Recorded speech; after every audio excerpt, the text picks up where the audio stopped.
This podcast is part of the Batman Universe Podcast Network, hosted by the BatmanUniverse.net. Check out everything related to Batman and the entire Bat family at the BatmanUniverse.net, including news and original content related to comics, movies, television, merchandise, video games, and more.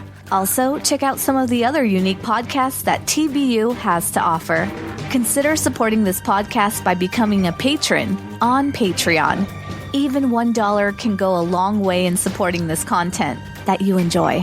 Look for a link over at the BatmanUniverse.net to offer your support now. And now, on with the show. Gotham City, like any other large metropolis, abounds in girls of all shapes and sizes.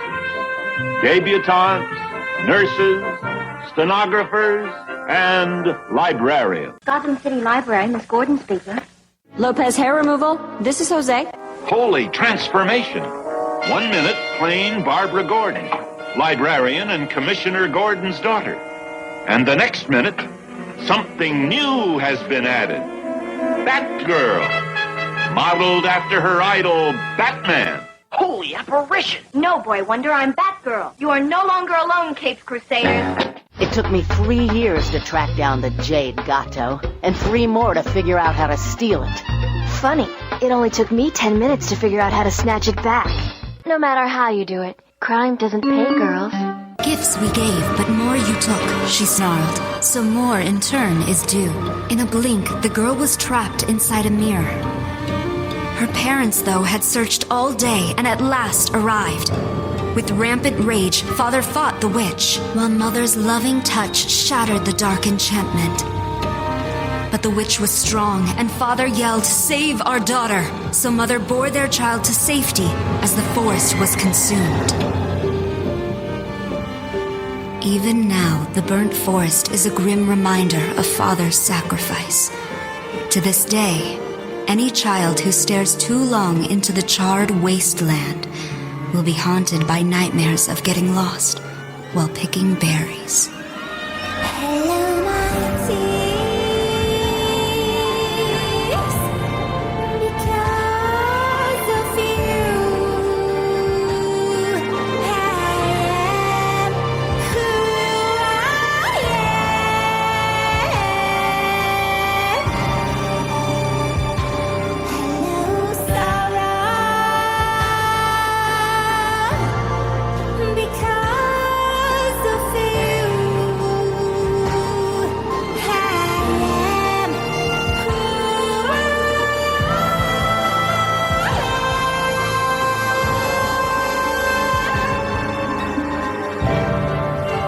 Sawate Mihino and Est Stella at Hawkass Batgirl Oracle, the Barbara Gordon Podcast, episode 207, the Resident Evil 8 Village discussion special for June MMXXI. Batgirl the Oracle is brought to you by MileHighComics.com, your new and collectible comic book store, offering an inventory of over 5 million comics from the gold, silver, bronze, and modern age, and over 100,000 trade paperbacks.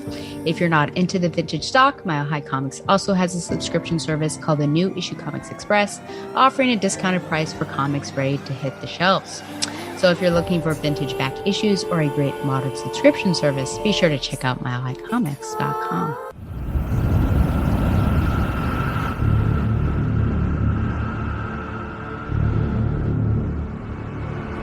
As the midnight moon rises on black wings, we await the light at the end. In life and in death, glory to Mother Miranda.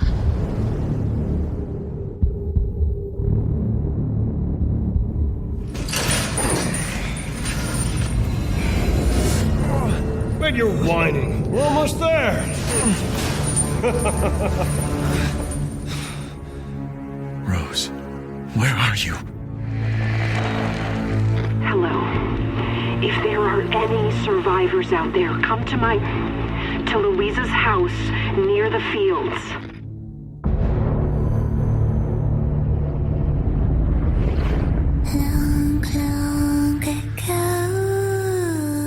Oh no, they're coming. Who is? What the hell was that? Stop shouting. You'll draw the monsters. Tell me, what is going on around here? It doesn't make any sense. Mother Miranda has always protected us. You escaped my little brother's idiot games, did you? Let's see how special you are. Is this all that's left? From your entire village? All that's left? There is no one left! We can bust out with this. Lycans and gentlemen, we thank you for waiting. And now let the games begin! There is no safe! Every sorry bastard out there has been ripped in half. Tomorrow we'll all be dead. No, let me go! Chris? What the hell? Why? Ethan Winters. Ethan Winters. Mr. Winters. Ethan Winters. Poor Ethan. Ethan Winters. Welcome.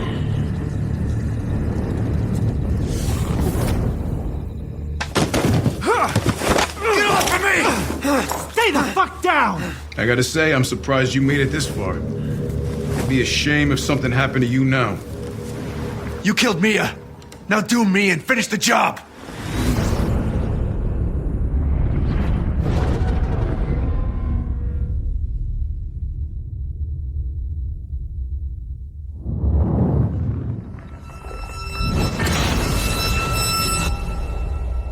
Well, the theme of this episode, besides Resident Evil 8, is actually unrequited love.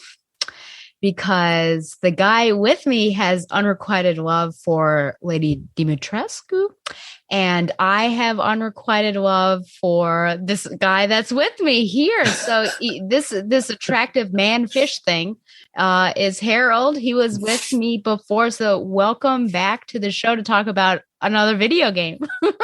Woo! And it's another survival horror action video game. So that seems to be how our talking points. Yes, I'm a specialist in this genre. I've played 2 games of it. Oh no! Well, what about Last of Us? I guess. Well, yeah, yes. I played Last of Us and Part 2. Yeah. And part of Resident Evil 8 Village. Okay. Yeah. Yes, we shall certainly be talking about that. And we said earlier on that because we've had these dark shows that we definitely need a refresher sometime in the future, which we already know what we're going to do. We just have to put in the legwork in order to do it. Yes. Big plans, big dreams require big labor. Absolutely. Oh, that was good. Was that a Harold quote or was that another quote? I think that was Natalie Imbruglia. No, I don't know. That was really? Me. I don't know. Torn, that classic song? Mm-hmm. Okay. She's my idol. Oh, I had no idea. So we are going to be talking about the recently released Resident Evil 8, also known as Resident Evil Village. And I do want to talk about our history with the Resident Evil games. And also if you want to pick up this, like, why did you decide to buy Village in particular? And I will also ask if you liked the game, and then I'll tell our listeners and viewers, a bit of a, caveat as we're going through. And this is true of Last of Us because we laid out what we thought of it right away, just so you could tell as our discussion progressed, like this is where we were coming from. And of course we're biased. So just starting with history of Resident Evil games, what is your history, or just Resident Evil, I should say, because we have a similar history in terms of theatrical releases, I think. Yes, indeed. And our Resident Evil is definitely a cornerstone of our partnership here. Yeah. And for me, Resident Evil is just one of those big sci-fi media franchises. So I naturally gravitate towards it like I do with Alien or Predator or anything like that. But the difference is that it's a video game. And I am, despite my nerd-like appearance, which I dispute, I am actually very bad at video games, which is just sad, really, because it's kept me from so many. But like something like The Last of Us was pretty easy because that's, quote unquote, more cinematic. And we'll talk about that. But Resident Evil trends towards puzzle games. So really the only Resident Evil that I was able to play was Resident Evil 5, which was not only more action oriented, but also co-op. So if I don't even know if I played it well because my partner probably just, helped me through the whole thing. But so it's definitely something that I've always wanted to be really into, but there's just this quote unquote barrier of gameplay, it's just odd. So I have watched almost all of the movies, I think, except for the last one, the live action movies anyway. Yes, I played 5, and I was definitely interested in this most recent one, the European setting and everything, and also a particular character who we might talk about maybe. But there's a clinical name for why you like her, but I can't remember what it is. I know. I always get those, was it parasexual terminologies mixed up? Yeah. I really like monster movies and things like that. So it's definitely appealing on that level, but difficult for me at the same time. My history with Resident Evil started in probably, I think, freshman or sophomore year. And I remember being in the band room, and sometimes at the end of a semester or a term, we would have, it could have been the end of the year, probably near Christmas, we would just have a day, because there was no point in starting new music, that it would just be like a fun day. And I remember a TV being in there, and someone brought in the GameCube, and someone was playing Resident Evil 4, which I didn't know what number it was at the time, but I distinctly remember the character going through and like these people coming out with pitchforks and everything. And now knowing, I'm like, oh, that was Resident Evil 4. And I was horrified. I remember a guy coming out with the chainsaw. I was like, I can't do this. I've gotten much better. I don't know if better is the right terminology, but I couldn't play these sorts of games. Like God of War, the very first one, when it was Hades, I had to play that with the lights on. So I guess it's progressed, just like, Last of Us, I was really nervous about that. So just practice kind of went through that. So I never thought I would play a Resident Evil game. And then Resident Evil 2, the remake, just looked so pretty. It just looked so beautiful. And Claire seemed like a really cool protagonist. I just like female protagonists in games. It's always fun to play as a female. And so I thought, I'll give it a shot. So I ended up getting it. It was discounted what would it be? 2019 Christmas, I guess. Yeah. And I didn't start playing it I didn't start playing it until the pandemic was like at its peak, which was really weird because I'm in Raccoon City. They're talking about this outbreak. I was like, this is too close to home, and I'm playing this game.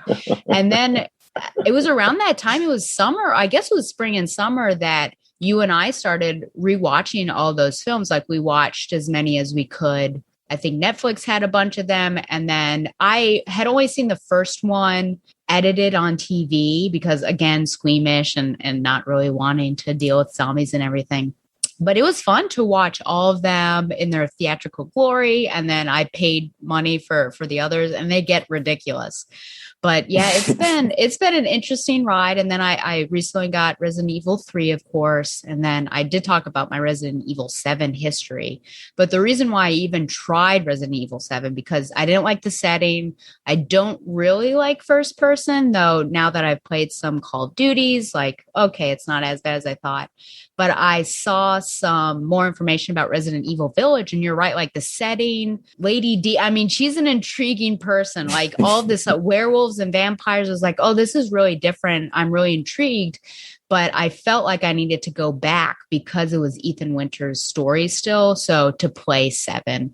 And not my favorite setting, just with the Texas Chainsaw Massacre. It was just gross. It's a gross game, but I survived it. And then, of course, Ethan, which we'll talk about him.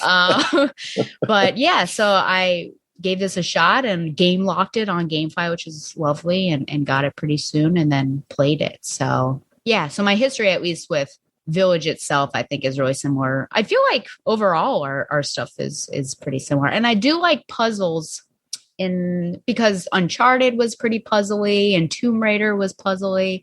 So in that sense, but really uncrackable puzzles are annoying. And there's a certain level of gameplay, like Sekiro died twice, or those sort of From Software, those types of games that just seem like impossible to beat. I don't need that stress in my life, but I do like a certain amount of challenge. So I don't need to flex, but I'm just saying, like, I think you're like the everyman kind of video gamer, and then I might just be like a step above you. Would you agree? I like my primary console in the heyday was like the Xbox 360, which was the bro console. So I played all the Halos and Gears of Wars, things like that. So, and I think whenever, like, video games are such a fun activity, and I think perhaps American labor has sort of infected my brain. So when I'm playing a video game, I'm like, I can only do this in the fun window of my life, and then I have to get back to work or something like that. So if I run into an obstacle that I can't immediately sort of overcome with a gun, then I start to get like antsy. And I can't immediately just turn to the left and see the door that I have to break because I can't sort of read the language of the game. And so I read something recently that was a blurb on a review that was like, the puzzles in Resident Evil Village are so straightforward. And I was like, yeah, but I'm such a dumbo. I really couldn't figure out any of them. I will say I had to restart a couple times because I felt like there was a glitch and it was not allowing me to do what should have been done. I don't know if you got to the section where you had to use like hanging braziers, aren't they called braziers? To like move the fire. You either had to run into it or you had to shoot it in order to light something else on fire. And there was one that the trajectory, it was not hitting, it wasn't doing anything. I was like, okay, so I have to restart. So there were some little bumbles there, but yeah. But I agree with you. I was trying to follow up on something that, I mean, video games are supposed to be fun and escapist. So I totally get what you're saying that, yeah, if you're getting stressed out in an atmosphere that should be more fun, then yeah, it is hard to complete or continue on. And plus with the genre of survival horror, there's so much friction there already. Yeah. And it's a different kind of zone than feeling like super empowered by all these bro games. I got to stop using that term, but man, did you wear like a cutoff tee or what are those called? A muscle tee when you played those muscle bro tee, games? Yeah. And I had the pink shirt with the popped collar, and I really looked super cool. I bet you did. Bet you did. Okay. Well, before we get into it with Village, did you enjoy it? And should I say what the background is now, or do you want to say whether you enjoyed it or are enjoying it? I should use the present progressive. I think you have to explain because it wouldn't make any sense for me to render a judgment like that. Okay. So this was planned. I'll just give like a little background. We were planning to record this next week. He works well with deadlines, people. So you give him a deadline and then he like works up to it. And so I was really surprised when he texted me one day and said, can we actually record this week? And I just want to be fresh. And then I think there was like an aside that said, you're not going to be happy with me. And I thought, oh no, what's going on here? So he did not finish the game. Where are you right now? I just encountered the first Demiscrete daughter and I emptied all of my bullets into her and I had to shut it off because I thought, I don't know. You just need to run away, which we're going to talk about. I know. But yeah. I did run away, but I didn't know that there was I didn't know there was a door you had to break down. Oh no. Smart. Okay. You were really close actually to seeing your lady friend, your crush. It was just after that, but yeah. I just couldn't fit into the time budget. Woman Crush Wednesday. Okay. So I think we'll be okay. I think our discussion, surrounding, this game, we shouldn't hit anything that you haven't looked at. So what he did was, correct me if I'm wrong, I don't even need to speak for you. You have watched some gameplay footage. Yes. Okay. Yes, it was an 8-hour, it wasn't a speed run. It was just a walkthrough. A regular one. Okay. So he's got the background to a certain extent, not, high level background. So now it's on my shoulders. He just brought my attention to the fact that I could be a hypocrite because I was roasting. I don't even think dressing down Harold and Donovan in regards to a show that they did not watch and they were critiquing. And I'm like, how can you do that? And so he said, we're going to do that now. Well, friend, I just want to tell you, friends, that I have at least played through the whole game. So we're there. So would you say of the stuff that you've played, let's go with that, have you been enjoying it? I wish I could say that I did, but I think this is another. I know. There's a thing where sort of late into the Halo cycle, again, one of the producers talked about how like he kind of wishes it didn't have to just be a first person shooter. It could just be sort of like an archaeological thing where you just walk around the school environment. And that's kind of what I was thinking, that the gameplay was just not really my style, but I really did just like the setting in that sort of gothic, not really gothic setting and all that stuff. But yeah, it was just this sort of strange combination of like the puzzles, but also the worst parts of the Tomb Raider reboots where you were just sort of shuttled along a path and it was sort of like a universal ride where rocks are falling and you're being knocked off a cliff, which I don't know. That's not really that fun to me, but yeah, I wish I could come on here and say that I really enjoyed what I did see, but unfortunately, no. That's fine. I think that'll make for a good discussion. I would say that I had fun at times. I enjoyed myself at times. I was horrified at times. We'll talk about that. And this was probably the most horrified I've ever been playing a game, one particular section. And I did absolutely like it more than 7. But the feeling when I played it is just completely different because then, once I was done and I shipped it back to GameFly, I went back to Resident Evil Remake because I'm going to try to get the platinum, though it's going to be a long journey. And I just have such fun with those remakes. So I'm trying to figure out or reconcile, like, why is that? What's the difference between the two? But yeah, so I would say like, yes, and no. I enjoyed it. I do have some heavy criticisms of it. And I think gameplay, especially, like, did they find a good balance, that sort of thing. So I think this will be a good discussion. We can suss out everything. And what would you say was kind of the primary reason why it was an improvement over 7, would you say, in your experience? The setting. I think the setting for sure, like I said, well, I mean, I was about to say Louisiana is not, necessarily. Well, I guess I could say Louisiana just in the sense of I could go to Louisiana. I could travel down there and look at it. And this was like, oh, wow, this is really something that is different than something I've experienced.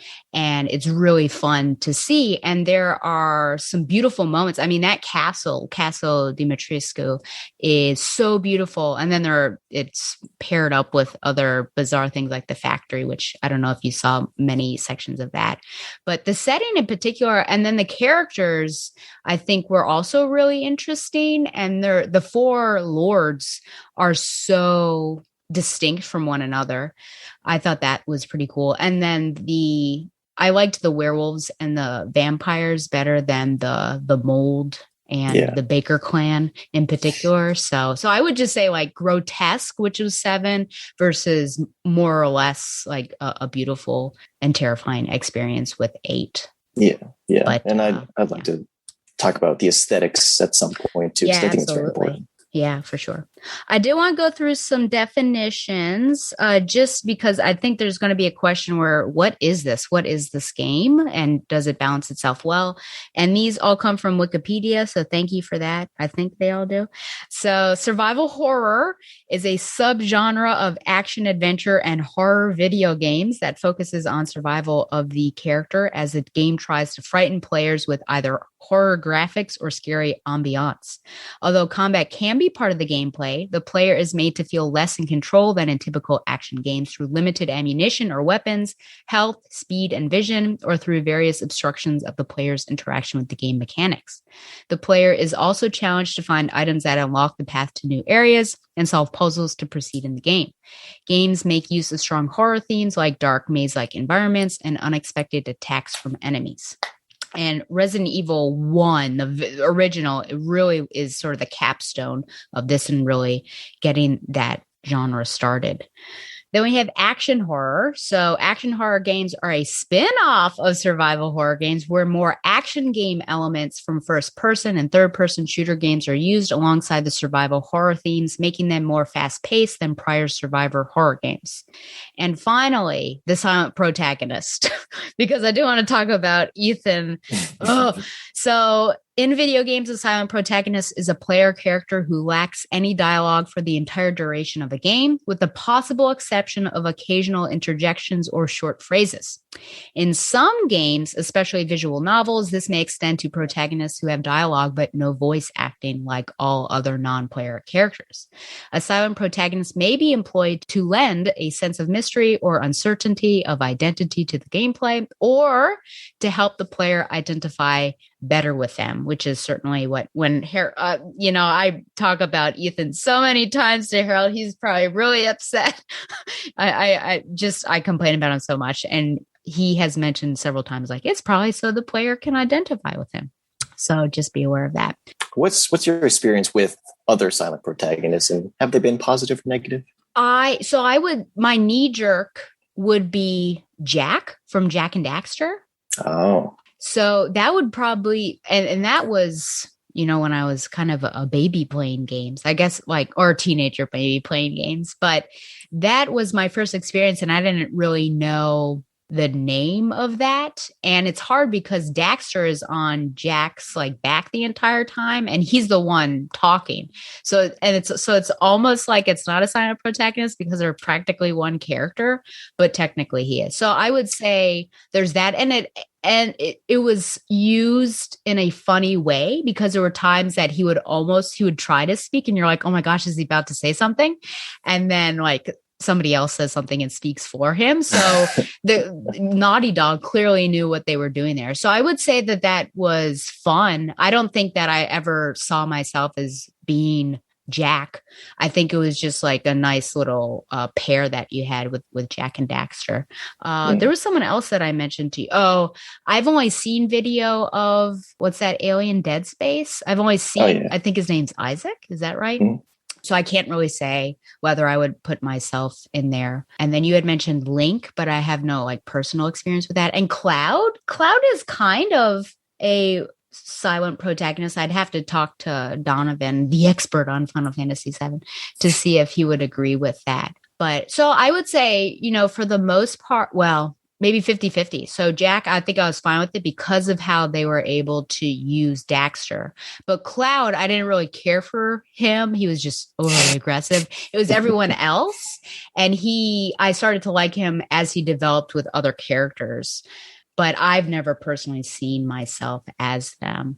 How about you? Yeah. Probably the same. I mean, it's hard to play video games and avoid the silent protagonist, I feel like. And that's part of the reason why I think a lot of video game adaptations are difficult, because suddenly you have this main character who's just he's not really a character. Yeah. And so, there's been a lot of the early Nintendo stuff that some of which I've had experience with, Mario and Link and Metroid. Probably, 50-50. So it's always nice to see a character who's fully voiced. I prefer that. Yeah.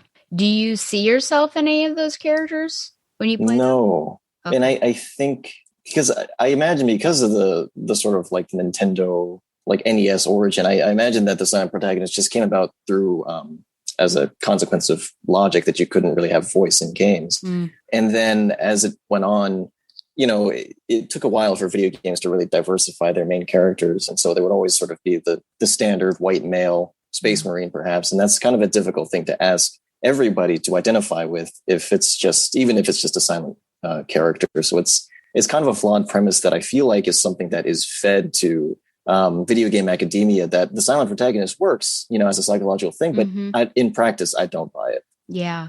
It'd be interesting to think psychologically about, is it Samos or Samos? Isn't that her name?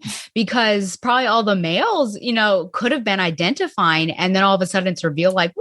I was identified as a female protagonist. Say what? So that's that's interesting to see. Yeah.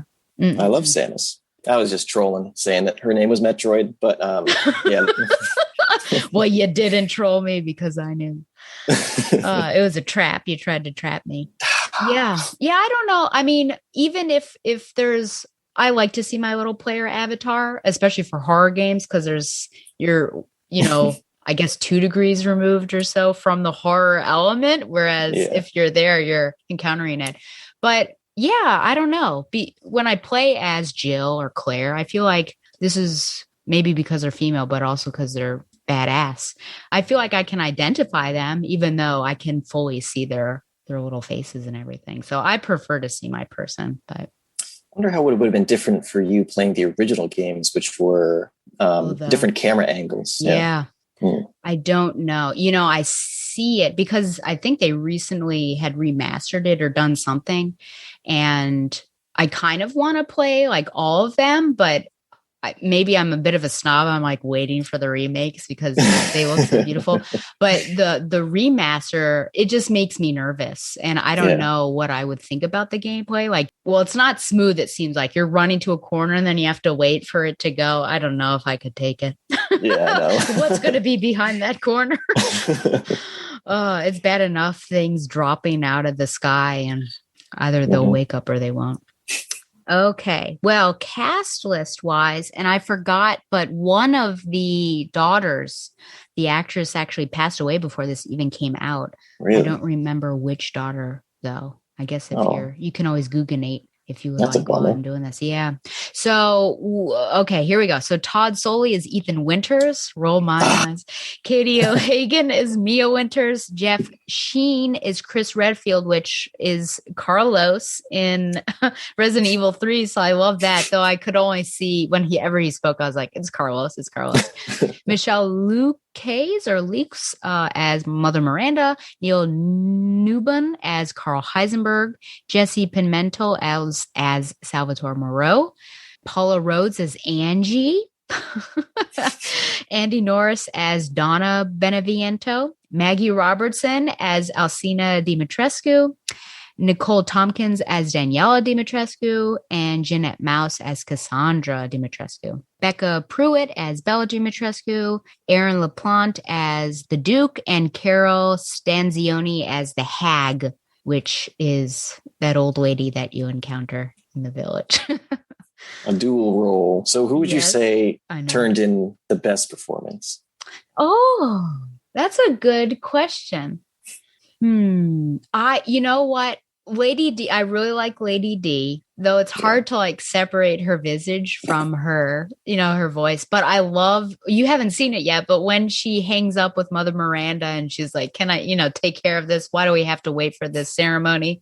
She throws her mirror and what is that called? Basically of the whole vanity, like Jesus Christ style. And, so I would say like that's an amazing performance. But Carl Heisenberg, I love his voice, his affect.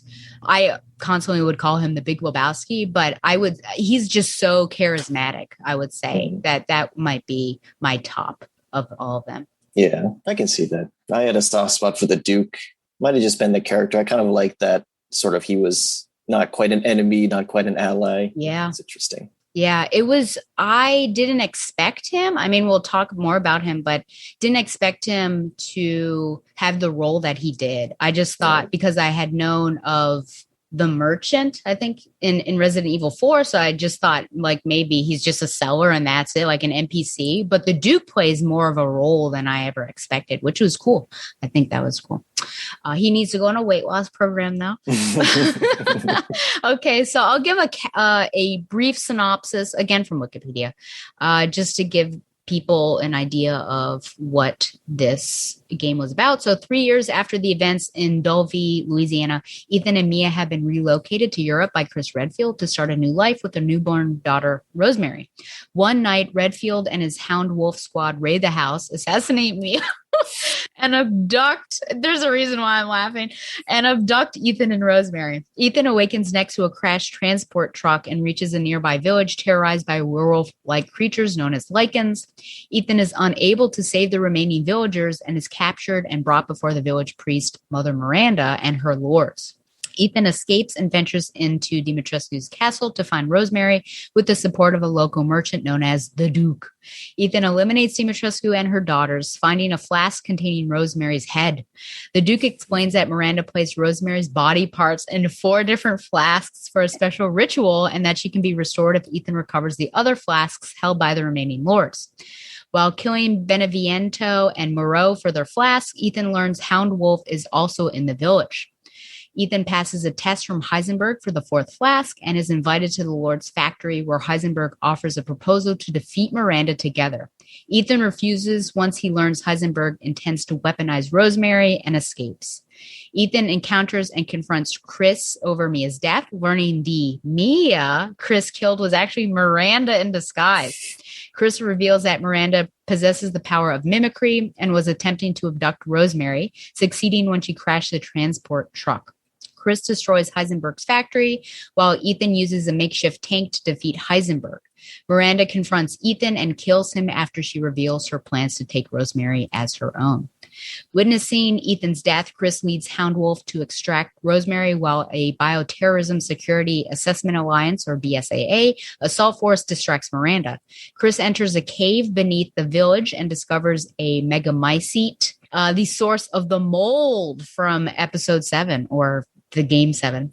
He plants a bomb on the megamycete and finds Miranda's lab, learning that she has lived a century since coming into contact with the megamycete and was a mentor to the Umbrella Corporation's founder, Oswell E. Spencer. Oswell used her knowledge to eventually develop the T-virus. Miranda experimented with the fungus in an attempt to revive her daughter Eva, who had succumbed to the Spanish flu, and the 4 lords, Lycans, and Evelyn being failed experiments.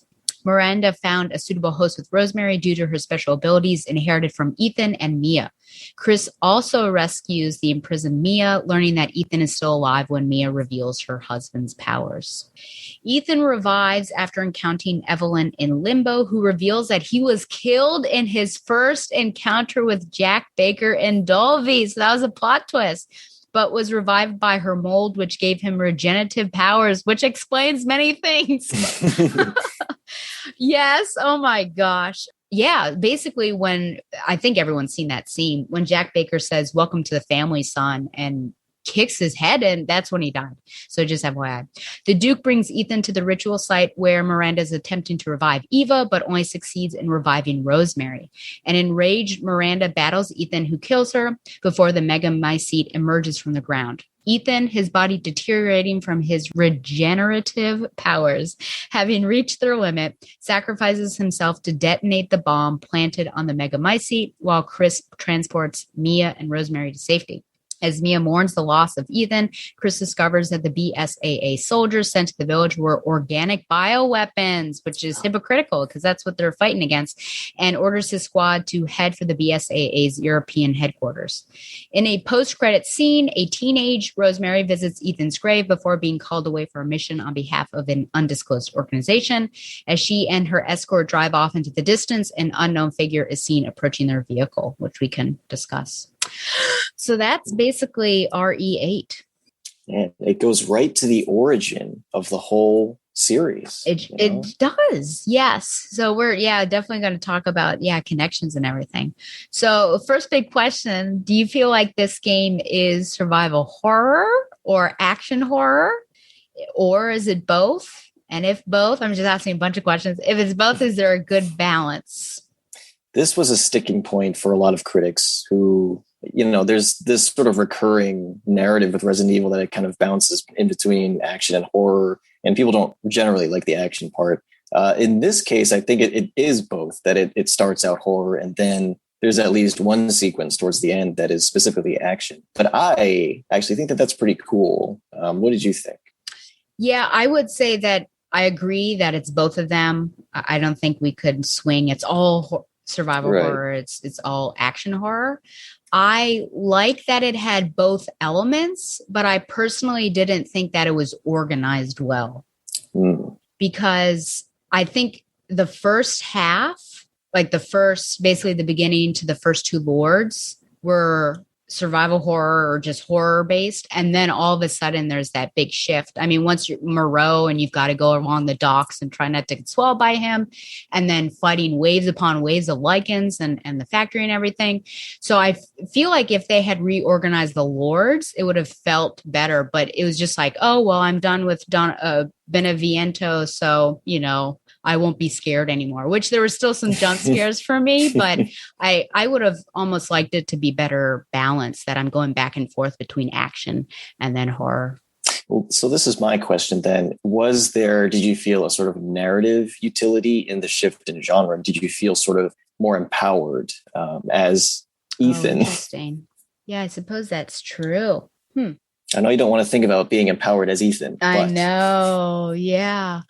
Well, I guess that does make sense. Just, you know, as you're progressing you're gaining more lay, you're able to upgrade your weapons and you do become more powerful. And that one section completely takes away all of your weapons, which was really interesting. So you just feel like really naked and vulnerable. So yeah, I think it does.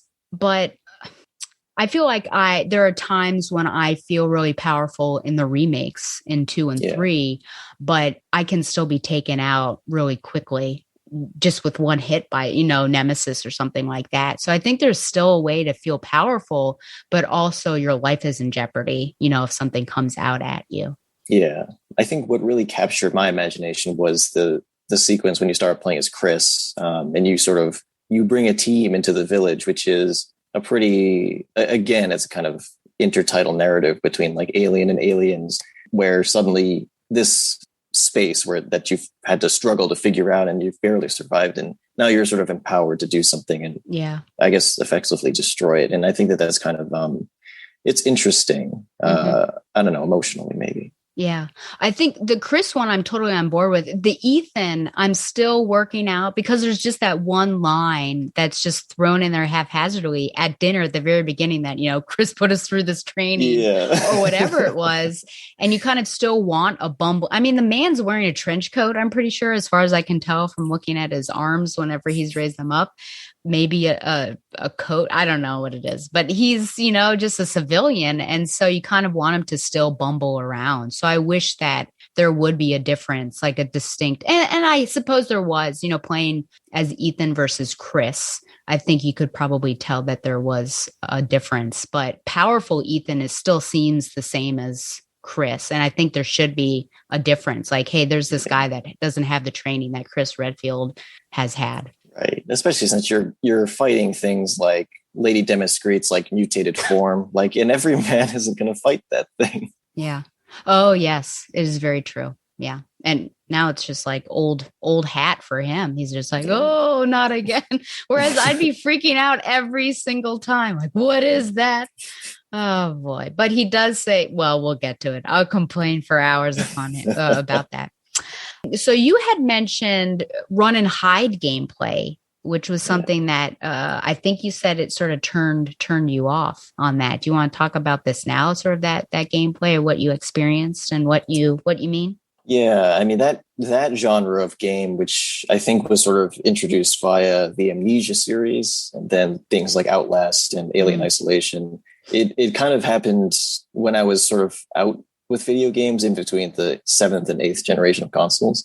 And so I never really experienced those things, but it never really appealed to me in the same way that like open world stealth games don't really appeal to me, because I guess I have like a bad sense for like space and spatial like recognition or something like that. So I never know like who is where in terms of myself. So that sort of run and hide under the bed, it seemed like it could be really intense, but it didn't seem like it was for me necessarily. Gotcha. I will say that it was really intense with the fetus baby thing. That was a scary situation. But yeah, I mean, is that the only way to create a horror element? Right. So is that kind of what you're getting at? Is that a cheap way to do it? Oh, I don't know. I mean, it seemed pretty trendy. Also with like Five Nights at Freddy's, and it seemed trendy, especially because it was like it happened in Condorcet with the advent of like streaming video games, and those games are just so perfect for getting big reactions out of Twitch streamers. But I don't know. But then you have something like PT, which wasn't really run and hide. It was just exploring the most frightening space in all of video games ever. Yeah. So I don't know. I think there's definitely different ways to do it. Mm-hmm. Yeah. I guess I'm trying to think of how many experiences I've had with run and hide. I feel like this might be the only one because Mr. X and Nemesis, well, you could kind of hide from Mr. X, but not too well, but Nemesis, definitely not. And then even Lady D you'd hear her stomping footsteps. That was partially run and hide, but I just feel like the anxiety inducing bad guys are the ones that stalk you with no end, and you've got to like somehow skirt around them and get where you need to get. But I don't know if I can say it's not for me or it is for me, but I will say that it caused some panic. So I suppose it was successful. Well, it's interesting too that this game wasn't designed around it entirely, that it was just part of the horror. And there were other, because I think the classic Resident Evil horror comes from resource management, that you feel like you don't have enough bullets. And that was definitely another tool in the toolbox. Yeah. And again, I think that organization would have helped with this because I felt like after the baby, I was like safe. And so my heart rate dropped, and maybe creating an environment or a feeling that you are safe and then actually pulling the rug out from would have worked really well for this. But I guess they just didn't want to do it that way. I guess not.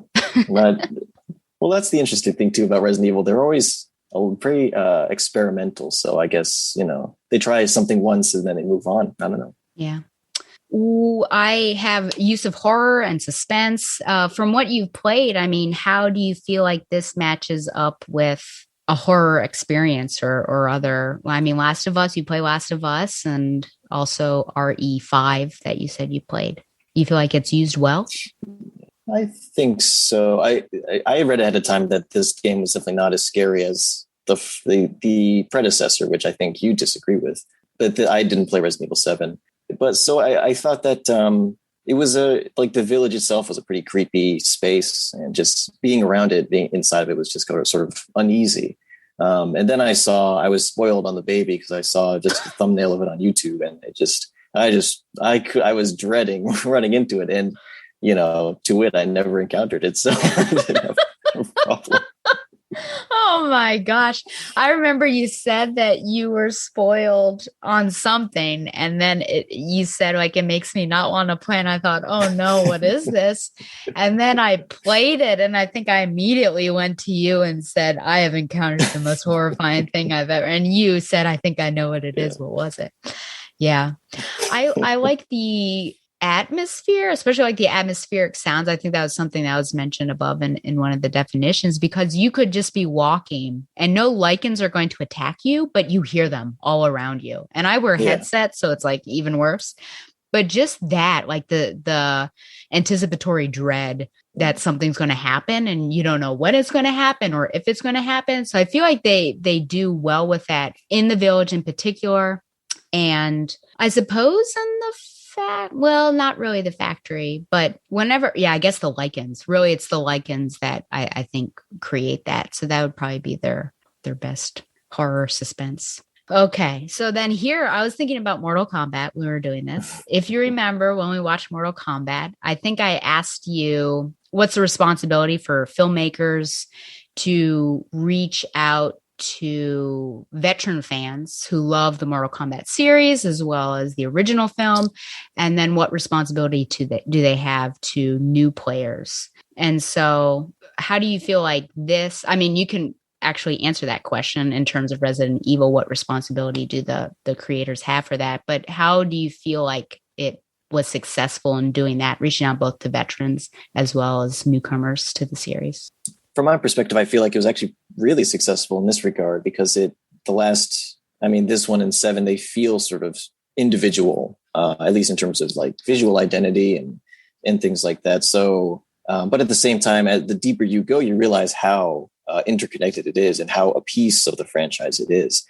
And so like, that's definitely a question that keeps a lot of like game producers up at night, because it's gone into the marketing at this point. Like, how how loyal are we to the fan base, which is, kind of a gross and weird thing. But when you really break down that sentiment, I think it's just about how do you sort of express what is essential to any given story. And I think that this one, like, despite that it is sort of a genre departure in terms of like the fact that there are werewolves and vampires, where Resident Evil is more like science fiction based, it still feels pretty quintessential Resident Evil, I think, in my opinion. I don't know if you would agree with that. Yeah, well, it feels different, at least from what I've been playing.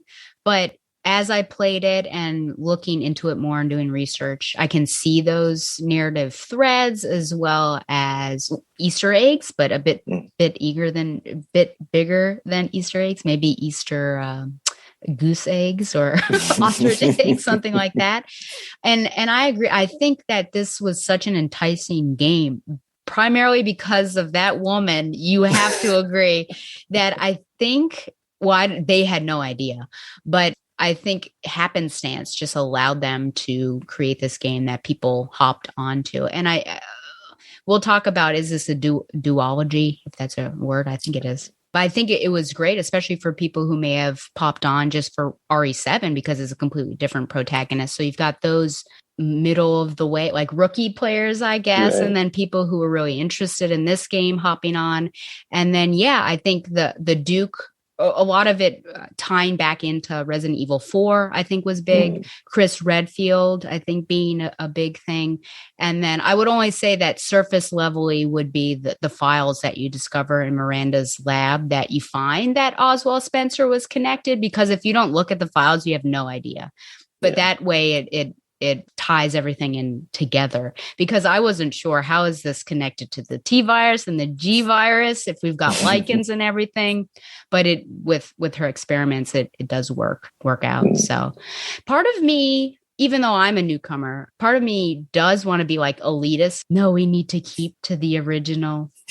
But yeah, I mean, that's rude and offensive to other people, because you do want others to experience the joy that you've had playing these games. So you have to be able to find ways to do that. I think with Mortal Kombat, this isn't the Mortal Kombat show, but it's just like the ways that they did it, which is primarily Cole. There was no need to do that. There was no need. So I think Resident Evil Village was able to craft a game that was able to reach out to veterans and newcomers without doing that cold situation. Yeah, I think so. In this regard, I think it was more successful than, say, Mass Effect 3, which was trying to also get new players on board, which is strange because it's the end of a trilogy. So I don't know. But with Resident Evil, you can always kind of start over, it seems. Yeah, it does. I haven't gotten into I've seen multiple timeline videos on Resident Evil. So it seems like once you get past 4, you're getting in the weeds of crazy stuff, because Code Veronica, I don't know, all this stuff. But right now it seemed like the remakes and things, you can just hop on and you'll be overall okay. I mean, you might need some background on what happened, especially with 3, because you don't realize Jill was present at the Arklay Mountains and everything. But yeah, I feel like new generation of Resident Evil fans are kind of popping through with these games, which is nice. And it's always a challenge for video game franchises to stay relevant throughout time, and reinvention is a constant. Yeah, it's very true. Wise words, sir.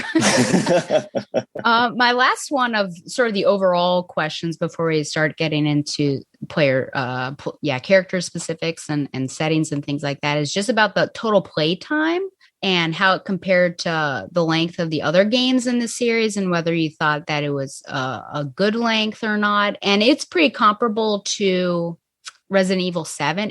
It took me, but I take a long time, about 10 hours. But I think like the average is like between 7 and 9. I don't know. But I was busy. And so I made Harold my minion and said, can you please find these? So how does it compare to others? Is it in the low range?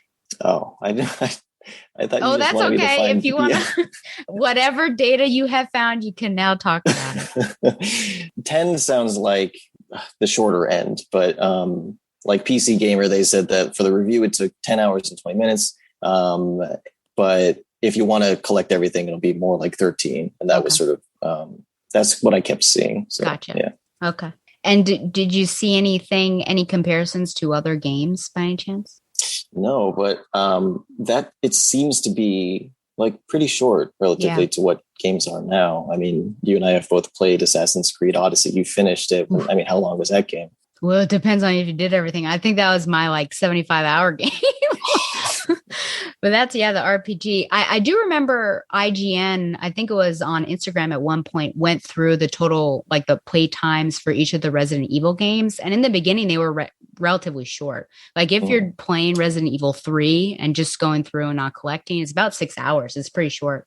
Yeah. And I think the action ones, 5 and 6, I think those were the longer ones. That was closer to 20.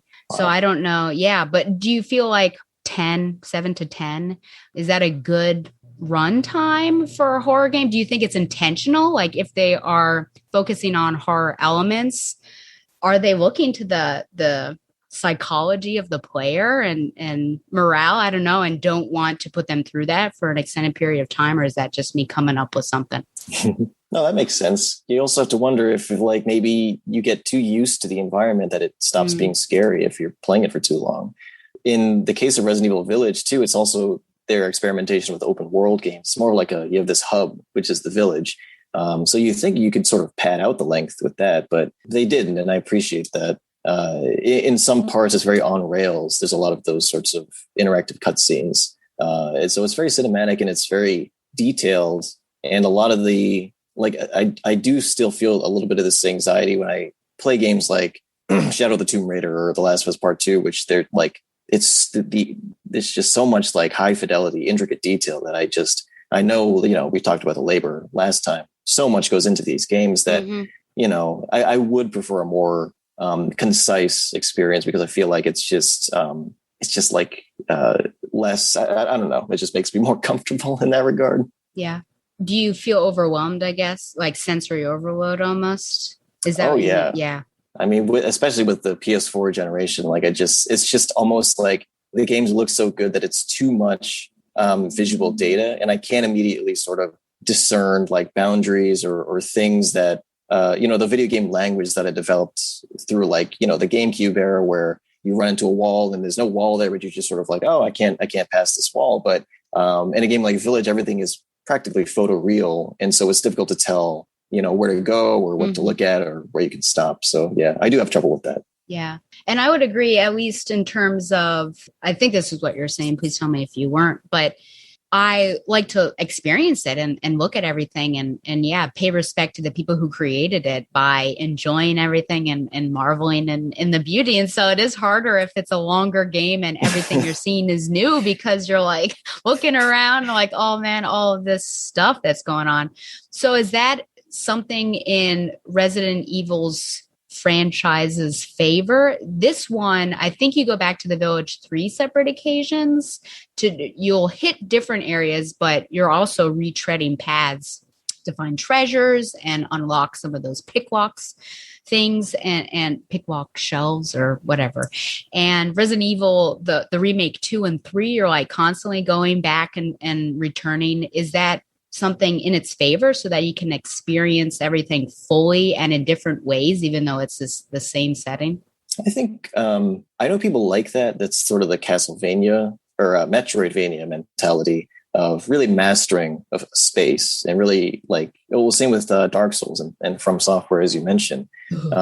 This sort of unlocking shortcuts and really figuring out directions and things that's cool for a lot of people. But to me, that's just sort of a puzzle on a macro level. So it's almost too much. I prefer to just go straight forward. I see. Okay. Well, I think that's it for do you have any other overall questions you would like to discuss? We never found out who the Resident Evil was. I can't tell if you're joking. We never just who the Resident Evil was. Yeah, is that what you just said? Who was the Resident Evil? I'm assuming it was Mother Miranda. Do you not think so? I guess she could. I mean, she really was. Yeah. But maybe, I could go with that. Yeah. Megamycete was that the is Resident an interesting, Evil. I've never thought about the title in that way. So what does the title mean? What does it mean? Well, the Japanese is biohazard, I know, which I think fits all of them because it's all about some sort of virus. But yeah, Resident Evil. I don't know. Do you think it's just from that first one because it was in a residence, or is that just too literal? Oh, no, I mean mansion, that. Right. That could be it. But it's not Residence Evil. I don't know. But now I'm going to be thinking about who would that be in 2 and 3? I don't know. Is it Nemesis or is it? Yeah. Interesting. Resident Evil. Well, that's a thinker. We can ask the audience to let us know what Resident Evil means.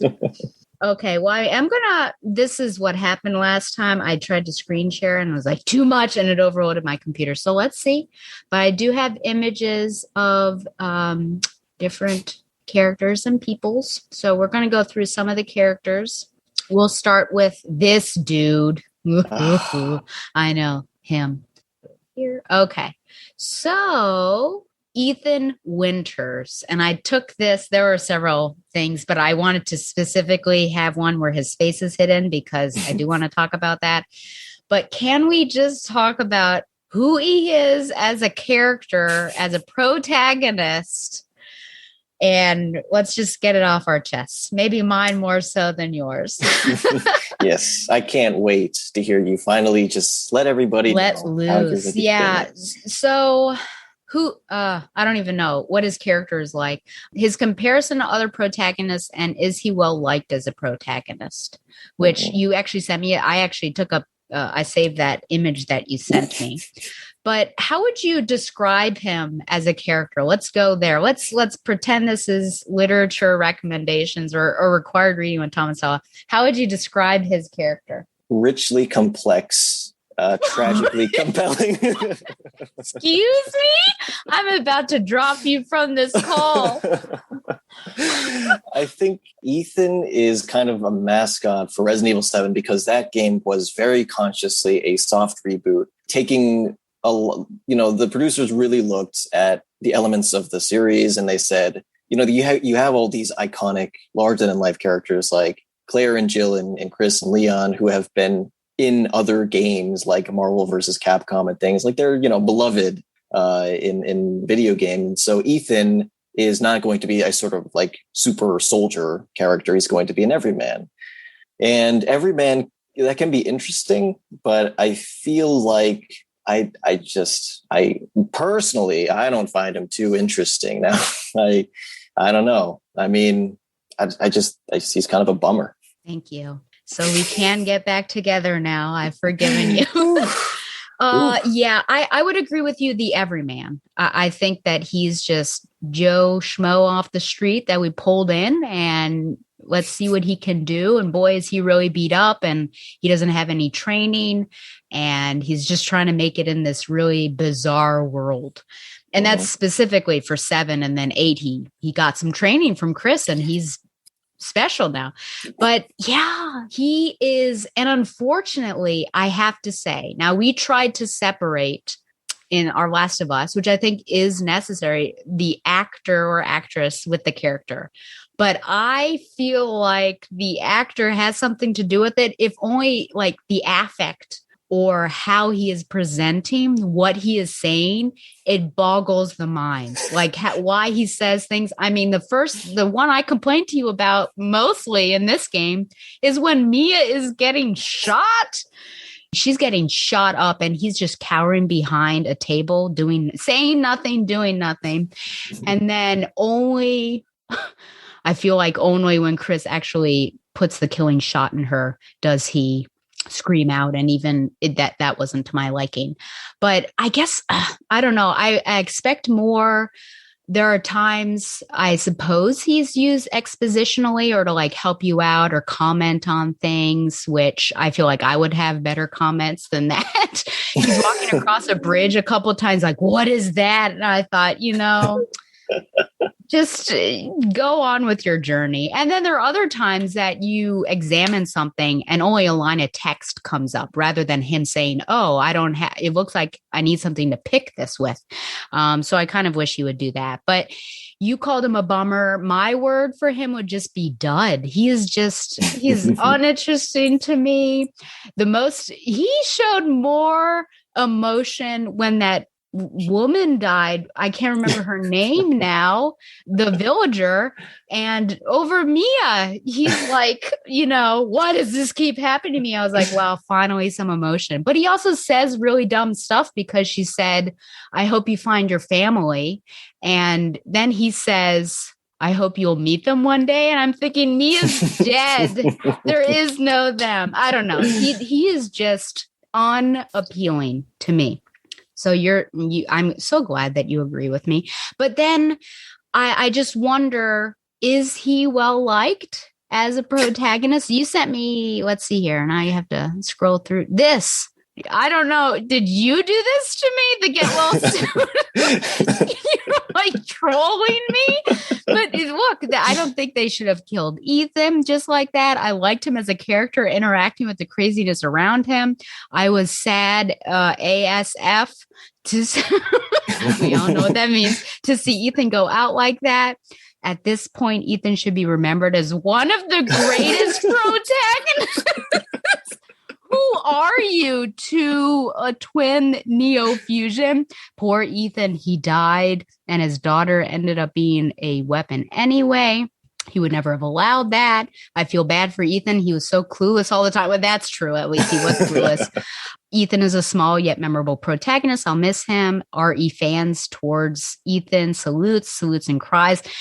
So you have found evidence that he is regarded well. Would you say that that's like a high percentage? And I remember reading, I'm pretty sure it was an article, though I did not go and look back for it. But I think the creators were saying like, we know that he was well liked and we really liked him. So we wanted to continue seeing him and his story. And I thought, what are you talking about? Is it just us? Are we just the exception and not the rule? And he really actually is well liked? I get the sense that it's more mixed. And these fellows represent maybe the most extreme, although they are quite upvoted, some of these. Yes, the quote that you have seen was from Resident Evil Village producer Peter Fabiano, who says, the team grew quite attached to Ethan as a character, so we knew we wanted to continue his story arc. We wanted to continue to have players experience the game through the eyes of protagonist Ethan Winters, which calls to my mind that sort of split between fans and creators with, I can't remember the guy's name. I think it's Moriyama, the producer of the Fabula Nova Crystallis Final Fantasy 13 project, where it is canon in reality that he has a big crush on the main character, Lightning. And he has said in interviews that he wishes she was real so that he could marry her, whereas everybody else was sort of not too hot on Lightning. But I think with Ethan, it kind of flummoxes both of us because he is this dud. But I think maybe what we're seeing here is people who can identify with him. Mm. The only really point of character that I've seen from him is that sometimes he can be kind of sassy. And that's it. Like in some of his little asides, he'll say something, or he'll have like a comeback after he kills somebody or something like that, which honestly kind of reminds me a bit of what I've seen of Resident Evil 6 with the Jake Wesker character, who was just like really sarcastic, but that was also bad. So I don't know. Yeah, you're right. I can't think of, he had a couple one-liners like, I bet you'll da da da da da. I'm like, okay, Ethan. I mean, I kind of roll my eyes at it, but yeah, I guess it's true, especially because you're like in this high intensity situation. You're like making these one-liners, these zingers. But yeah, so he does have, I'll give him that he has maybe some personality. I'm trying to think of someone that could be considered a dud, but I liked him. You know, that he may have been, is it proper to say a vanilla personality, or is that like, that's not offensive, is it? As someone with a vanilla personality, I don't think it's offensive. No offense. How about a bland personality? Can you think of any another protagonist that may have been pretty bland, but you appreciated them and enjoyed playing as them? Yeah. Keeping in the theme here, I'd say Chris in Resident Evil 5, he didn't really go through anything that serious for him. I guess he fought Jill Valentine and had to bring her back to the land of the living. Spoilers. But, I would have liked to have seen more of I don't know, a relationship between him and Sheva, who's my personal favorite Resident Evil character, a one-hit wonder, sort of the Natalie Imbruglia of Resident Evil, I'd say. What's with you and Natalie? I was okay. No, keep going. But I like Chris Redfield, so I don't know. I think that it's an archetype that I could work with. Is that the game that he punches a rock? That was Resident Evil 6, but it could have happened in 5, and I'm not remembering. Carl Heisenberg mentions that. Really? He says something along the lines of, and I should say that here's the tag for, language and all of that stuff. Something about that rock punching asshole when you're fighting him in the fields. He brings it up, which is hilarious because I think at that point in time, Chris would have been around in the, Carl probably would have encountered him in the game. Yeah. I can't remember the exact line. If I can audio clip it, I'll get it. But that's another little nod. If you remember that sort of thing. I've seen that gameplay and that seems ridiculous of you button mashing in order to punch that.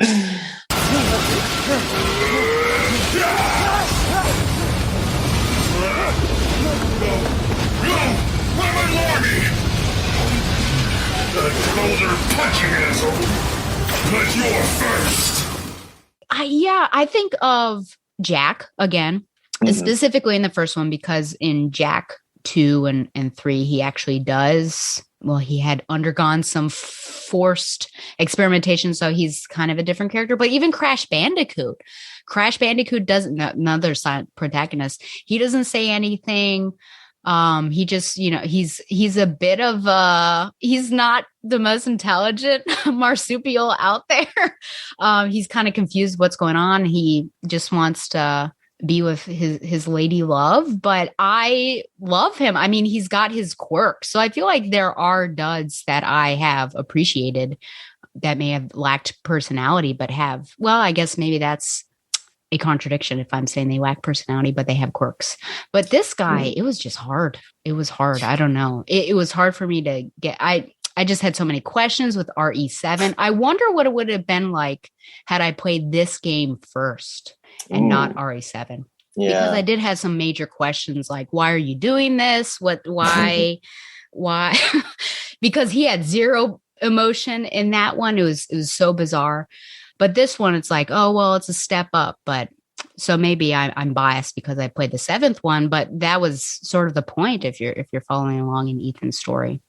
I'm glad you mentioned Crash Bandicoot because I found a listicle that was the 10 best silent game protagonists. I just wanted to know their rationales. And with Crash Bandicoot, it makes sense because I feel like there's a difference between speaking verbally and communicating generally. And Crash is very expressive with body language, and that's a world that's sort of wacky and it fits, and then in Skyrim, that's a game, it's an RPG. You make your own story, and so you go anywhere and do things out of order. So it's just impossible to have a character there.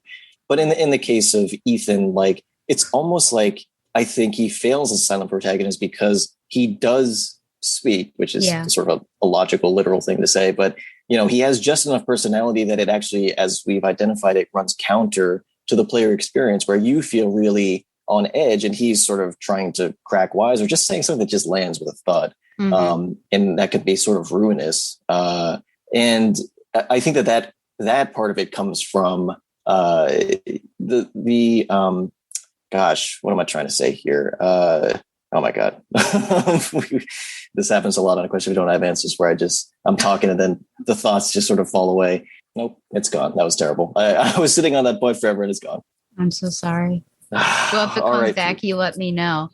Yeah. Now I'm about to ask you another question, so I feel bad about it. But do you think his lack of personality, as we see it, because not everyone agrees with that, heightens the personality of those around him?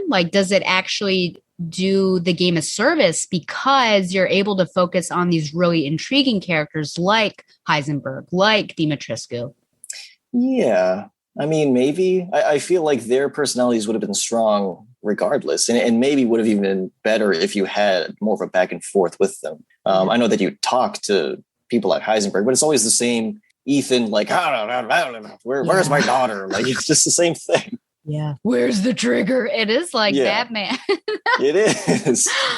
Oh boy. Yeah. So I guess we've talked about it, but just the comparison to other protagonists, it's just, it's so easy for me to get on board with Leon and Claire and Jill and Carlos. And even, I will say with Carlos, I thought maybe I wasn't going to like him because the game is so centered on Jill that I thought, oh man, you're forcing me to play as this other guy. But I do really like him, and he's got some wacky lines too, but they're like done so well and it cracks me up. So I don't know. It's just poor Ethan. I guess maybe I do want someone who's capable. And even though he's capable in 8 or more capable than 7, it's just I'm not necessarily rooting for him, which is really terrible to say because it's a father, at its base, it's a father trying to find and save his daughter. But it's just like hard. It's hard to be like, oh, Ethan, I'm supporting you 100% of the way. It is. It's kind of impressive that they start with this premise that is pretty easy empathy, and they manage to make a pretty unempathetic character. And I think that capability is a key word here. And this is the point that I had forgotten. No, did I forget it again? Oh, no. It's that silent protagonists are, I think they're sort of set up to be, they have to be less intelligent than the player. And so he's always saying things like just pointing out really obvious things as sort of clues for where you're supposed to go next. He's like, what do I do with this candlestick? Or like, you'd never say that, but that helps you as a player, but he just sounds like a dummy. And I think that that's kind of the devil's bargain, perhaps. Yeah. That was a great point. I'm glad we built up a lot of suspense around that. No, that's really interesting. I never really thought about that. I guess I would prefer I don't need to be left in the dark necessarily, but games can give you cues just with like text too, that if you're trying to figure it out. I think of Uncharted, if you get stuck, sometimes the game will prompt you to open up your journal or the map. And then like a side character like Sully might say something to Nathan that, oh, what's this? Or they, if you're taking too long, they might wander over somewhere. Yeah, I don't know. I guess I wish they were on par with my intelligence. Like, we're in this together. Let's try to figure it out. And then if it's taking too long, maybe there's a prompt on something. But yeah, I see what you're saying there. In my notes, I said, OMG, not see his face. Does it border on the absurd? And so that's why I picked this image here. So I guess it goes to the I want to, or the ideal of, I want to see myself as Ethan situation, but it gets ridiculous. I think I was yelling, saying things like, "What, this is ridiculous," because there are two reasons. Number one, at the end of the game, did you see the end? Yeah. Okay. They did everything possible to not show his face, and the camera is panned out so you see him fully with his daughter in his arms. His head is bowed, and then Chris, you can see everything of Chris, but they're not showing him. And that's why I texted you at one point. I said, have you ever seen Mary Jane Watson's first appearance in Amazing Spider-Man? And so that was a whole thing because you never saw her face. And Aunt May was always saying, Peter, I want to set you up. And so he just thought like she must be one ugly lady, and you don't know because you've got plants hiding her face, all of that. So it seemed like that, but it wasn't as fun. And I just thought, this is the climax of his life. He is giving his life for his daughter. Mission accomplished. Please show his face, but they didn't. It's ridiculous. And number two, I bought with some of the points that I accrued during the gameplay. I bought the character model thinking, oh, I'll be able to see his face. No, you cannot see his face. It is shadowed out. I'm like, this is ridiculous. So why? Harold, tell me why. Do you think it's bordering on the absurd, or it's just like you should leave it alone and accept it, Stella? Well, it's possible he doesn't have a face. I mean, did you ever think about that? You're right. No. It's a mold, but no one looks at him horrified when they first see him. So I can't believe that. We talked about the sort of the cipher or the tabula rasa type character where you want to be able to identify with him. And so he's not going to be talking and he's not going to have a face. I mean, this goes back to, Halo, the original Doom, although no, you saw Doom guy's face, but there's just a certain school of thought that if you it's literally just down to the face, because it's just so absurd because, as we've mentioned, like we still know that he's like a guy and we still know that he's like a white guy. And a father, and that's not everybody's experience. So even if we can't see his face, we still know, like for me, that's still not me. I still can't really identify with Ethan, even regardless of that fact. And then it's so deliberate here, where it's that sort of like Austin Powers, like hide the naughty bits, that it feels like a part of the text almost that like. They're making some sort of statements or metatextual commentary on this exact kind of character, but that doesn't ultimately pan out, I don't think, because what would the statement even be? Yeah, I don't know. I will say, and I'll bring this up again, that there was a photo op, that's not what it's called, photo mode mod, which was used at the end. And I'll give credit to that person once we get to that particular point. But you could finally see his ugly mug. And so I thought, well, I guess that's what he looks like. So all I know really is that he's a blonde character. Oh, but from the photo mode mod, you can see a bit more. But he looks like a sociopath if you ever look up because his eyes, he's got a bit Roman nose, as they say. And what is that called? Esquiline? No, aquiline? Maybe. No, I don't know. I can't remember. Okay. Anyways, I think it's bordering on the absurd. Maybe it's not even bordering. It's fully absurd. I wanted to see him, especially in that moment. That would have been the perfect reveal, that he was going to blow it up and you see his face. Why? I don't get it.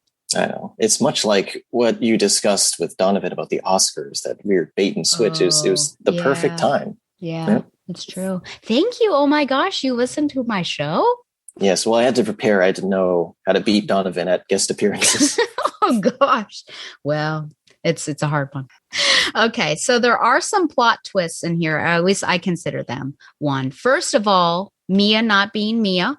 Mm-hmm. Ethan has actually died. He's dead. He died at the beginning of RE7. I guess I'll go with those two. The other two are just some questions there. So in your viewing of the gameplay, were you surprised about either of these things? How well do these plot twists work? I think I was less interested in the Mia twist because Mia dying, I feel like she's already died. And so I was like, I just don't believe, I believed Ethan, his reaction when he said, "What the heck, Chris?" I was like, I don't believe that she's dead because he's not reacting properly. So it was all on purpose, Stella. But I did actually like the Ethan twist that he's been a zombie this whole time, because I feel like that's what a twist really should do. It should kind of recontextualize everything and set up something else. And in this case, I mean, first of all, there's sort of a funny thing where when he's being told that actually you were a mole the whole time, he keeps shouting, "Where's my daughter? Where's my daughter?" And it was essentially like the way a zombie would say brains. And so like, yes, he is a zombie. He's so single-minded in his pursuit. Yeah. But it's just it's kind of, I don't know. It almost feels like a gesture towards deconstruction, because like, seriously, like it is a guy who is like, they're very single-minded and trying to do this thing, trying to find his daughter, but he's been dead all along. It's almost Silent Hill style. So I thought that was interesting. That is true. And the plot twist, what's interesting about that, the Ethan dying, is that it's a plot twist that comes at the end of the second part, basically. It's not a plot twist originally, but you've been going on this entire time. Basically, you played all of RE7 and then 3/4 of RE8 thinking that your guy is okay and he was just killed by Miranda, and actually no, he's been dead all along. So I agree with you that the Mia not being Mia wasn't as much of a plot twist. Like, I was still surprised, and then that explained why Chris Redfield happened to not be a villain, because I think everyone's going in from the teasers that why is Chris Redfield killing Mia with zero emotion? He's like, sorry, bang, bang, bang. So that explains that. But yeah, the Ethan, like, oh, you've been dead all along. I was like, what? I was pretty shocked. I enjoyed that. I enjoyed being taken aback with that whole thing. And then I think it explains so much, because when I was playing, I don't know if you've seen this, but when Lady D has those Wolverine claws for nails, you're trying to get out of someplace and you pull a handle, and before you can complete the pull, she disconnects your arm with the hand. And that is not the first time, because that happened in the first one. You lost your hand as well, and you just reattach it. So you have to not only run away from her and try to get around her. I died in that section, by the way. It's just too close. You have to pick up your hand as an item. And then you have to run around again to avoid her and actually go through. And then he just reattaches, throws some medicinal liquid on it, and he's okay. And that was when I texted you as like the most ridiculous and unbelievable thing that could happen, has happened. And I was going to have a point of like, is this too video gamey? Was that too video gamey? But then it makes sense, because at the time I thought, this is ridiculous. At least have some realism. But if he's been a mold and all of that, then it makes sense that he does have those regenerative powers. But I just wonder what other people were thinking, like, this is ridiculous. This is unbelievable. But then it starts to connect. So I liked that, the shock value, and that it answered questions and brought it back to reality a bit. Yes, I also really like that part too, because it was more of that absurdity. Because I think when he attaches his hand, there's a ring of sleeve that he also attaches that kind of just fits on there. That was pretty good. And then he just puts it on the alcohol. Yeah. But those YouTube comments that you read also, they were clearly in reaction to his fate. That it was like, oh, he's dead now, and that was really sad. So I feel like him becoming a zombie was also.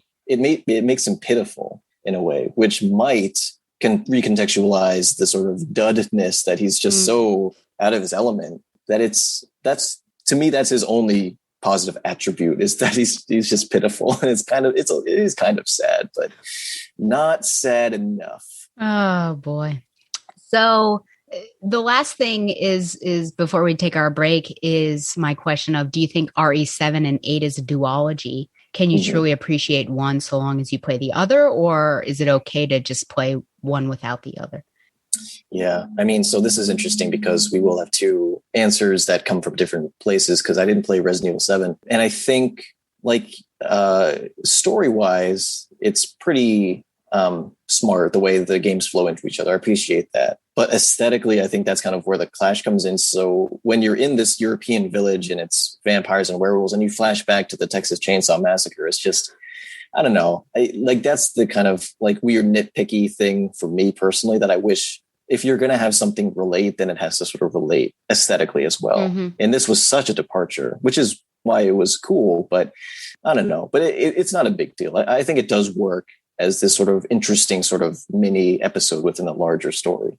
Yeah, I was just thinking as you were talking about that, sort of the jarring nature of going from this beautiful setting to, the Louisiana, basically, that something that works well with the 2 and 3 remakes that I've been doing is that there are overlaps between the two. Like I was telling you how Carlos, you're in the police station, and he does some things that you will see in 2, like he blows up the wall in the shower, and you see that as Leon and Claire, and you don't know how that happened. So that's nice how there's sort of that thread, and those two are really tied together because those stories are overlapped. I feel like it is a duology, if only because you can't really fully appreciate that plot twist unless you've played 7 and understood what he's gone through. And I think simplistically, I mean, it is Ethan and Mia and Ethan's story. So those two really work together. But I feel like you can play 8 and still really enjoy it and appreciate it. It's just like that particular element won't work as well if you don't have the background of 7. I agree with that. Yeah, which is a bummer because if you don't want to play, because 7 again is just really gross. So if you don't want to play it, it's just unfortunate that, you'll be like, oh, wow, he's dead. How did he die? Who's that guy kicking his head in? Oh, that's how. Who's Evelyn? All of that. Yeah. Oh, man. Well, they offer you a little recap at the beginning of 8 if you want to know the story. Yes. And they did. I was waiting to see if they would show Chris's face. Because when we get back from our break, we'll talk about that redesign, but they didn't. So they were pretty smart about that. But yes, they did. They did give that, which I guess maybe it was a hint that something big was going to go down since you needed to recap that. Because I feel like there's no recap in the other Resident Evil series previously on Code Veronica. I think that's all I have on this section. What do you think? You want to take a break? Yeah, that's pretty good. I have to heal my hand, so that takes a while. Oh my gosh, yeah. There is now that you've seen the rest of the video game, there's a video that says, I think it's Capcom hates Ethan's hands, and it's pretty funny. I mean, it's ridiculous because even after when the caravan or just the van breaks down and you're going through barbed wire, like you get cut right away. And then the lichen bites off 2 of your fingers. And then it's just all sorts of things are happening. You get pierced when you first see Lady D and she holds you. It's just like, what is it with him and his hands? It's a good question. Okay. So we'll take a break. And when we get back, we're going to talk about characters more. So definitely the 4 houses and the lords and the settings, and then some bigger questions at the end. I did have a song picked out because you keep mentioning Natalie Imbruglia. I think that I'll have Torn by Natalie Imbruglia. So when we come back, so that's what we'll do. We'll take a break. And this is IS's Radio Hour featuring Torn by Natalie.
So now we're going to our second, there are only going to be 2 parts.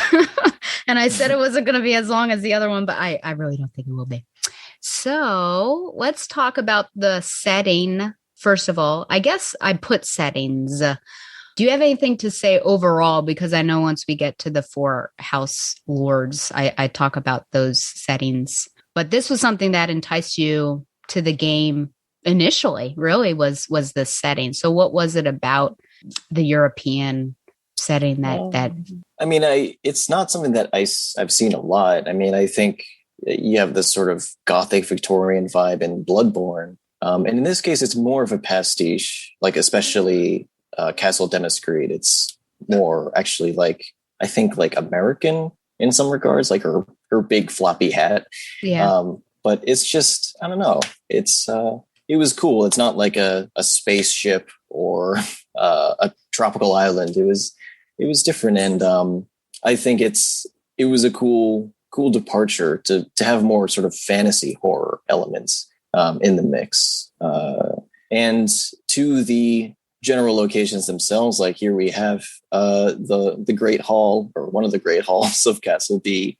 And there's just something very unsettling about the design of these structures, and just being inside them and sort of knowing that there's danger beyond every wall. It kind of reminds me of like those prank videos from like the days of E-Bombs World, where you would be looking at something and somebody would tell you to look for a detail, and all of a sudden this horrifying ghoul face would pop out and you'd fall out of your chair. It has that kind of energy where you just, you're driving towards poking around and unlocking things, but that only brings you closer to the horror. Yeah. And this, I think there are certain ones like the factory, for instance, I think you can expect, just because it's so dark, that, something's going to happen to you. But with the castle, I feel like almost its beauty makes it seem slightly non-threatening, like, this is so pleasant, nothing bad could happen. But that's the danger that certainly it draws you in, really, and that makes you, I think, more vulnerable. But yeah, I really liked it. I liked the village. It's interesting. A lot of the juxtapositions, I guess, are just how, the village compares to the castle to the factory, the dam or the quarry or whatever that place was, to all these. So it's like really distinct areas, but they somehow all work together, which I think is really interesting. And yeah, I think we probably talked about it before. Just it's a distinct setting, and it feels like it's almost at a time as well. Yeah. And so and with the Resident Evil games that I've been playing, there's inevitably a lab that you'll be in, and there's a police station in the city. So it's a departure, at least for me, who's, I'm not going to consider myself a veteran player. I'd say I'm like maybe a step above rookie, but so it was nice to have that difference there, which I guess, props to 7, having the Bayou, that's completely different too. And this right. kind of haunted house-esque, which would go back to Resident Evil 1. So yeah, the castle is very mansion-like, of course, and so yes. That's very classical. Absolutely. Okay, well, we'll get more into some of these settings once we talk about them. I want to talk about some specific characters. So the Duke, we'll start with him. You said you liked this guy. I kind of like him because there's something funny about him, and it's not his appearance. It's his literal appearance, that he just sort of appears everywhere, sort of out of random. Like when he pops up in Castle Demascreed, it's like, what are the rules here? Because how are you? Because when you go into that room, like they won't follow you in there. At least I don't think so. And he's just like, he's kind of one of these, you assume sort of the gods of the village, where he's very powerful. But he just seems to be really interested in selling you things, which is sort of functional in the gameplay. But that's just what his dialogue is about. Sometimes he gives you riddles, and sometimes he just comments on, he's like, "Ooh, I saw your eye on that," or whatever item. Like I don't know. I found it funny. Yeah, he has humor. He's intriguing because he knows a lot. Yeah. And so I feel like there's got to be a reason. It's not just, hey, he's providing exposition for us. But I felt like, oh man, are you somehow like involved? Are you a lord, or, you know, are you, I don't know. I just feel like he's got some sort of backstory. And yeah, they don't follow you in that room, I can promise you, because I had run away from Lady D several times and went in there. But if you look around him, just the accoutrement, like he's got onions or garlic hanging down, and he pops up in bizarre places. But it's almost like either he's really protected because he knows what he's doing, or does he have an agreement with some of these people that he can hang out here and he's like sacrosanct and he's not going to get touched. Like, he's just a really intriguing character. There's such mystery around him that I'd love to know more. And he has some fun comments. If I hope you continue playing, but you can hunt pigs, chickens, and fish, and then there are certain recipes that he will make, and it increases your health and blocking abilities. And he eats what you eat. So it's really interesting that he's making this meal for you, presumably, but he makes both enough for both of you. It's like, oh, this is good, which totally makes sense. And there's one line, which I wouldn't know unless I had watched videos, but he sometimes says, "What are you buying?" That's just something an old friend of mine used to say. And that's what the merchant used to say in Resident Evil 4.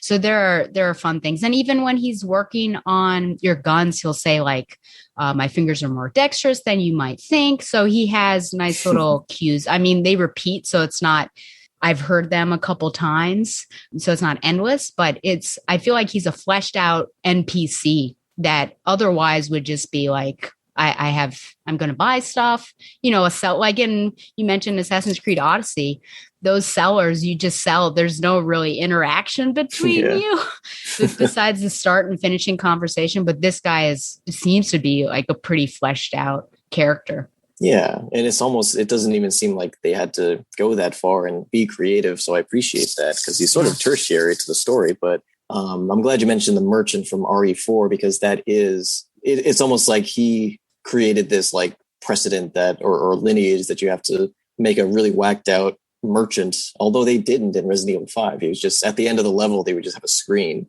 where you could buy things, which was sad. But you know, that original merchant was such a source of classic internet humor. The "what are you buying? What are you selling? I don't buy it at a high price." That, like, if anybody's seen the Ultra 64 Mega 64 video where they just have a guy dressed up like that and he's just going around at people asking, "What are you buying?" That's pretty funny. Oh boy. I'll have to look that up. I hope, since it seems like there's going to be a third, but it'll just be following Rose, that this guy pops up again and he's got that tie in there and says, I mean, I guess he'd be 20 years older. You think he'll be okay? He's not going to have like a bypass surgery. I don't know. I know. But just have that connection and see what that would be like. That'd be fun. Yeah. I'd like to see him again. Yeah. Okay. The next character, I kind of feel like she's minor compared to like the other, even though her specter is like all over the game, but you only encounter her for a very brief period of time. But we have Mother Miranda. So thoughts on what you've seen of her. And then I also thought about right before we started recording that this is the second game with a lead / climactic female antagonist, because Evelyn was the main antagonist in RE7. So is there any thought about like, is that progressive that, hey, we've got these these female antagonists in this particular duology, whereas maybe it was all male driven, which is true, I guess, Mr. X and Nemesis and all that stuff.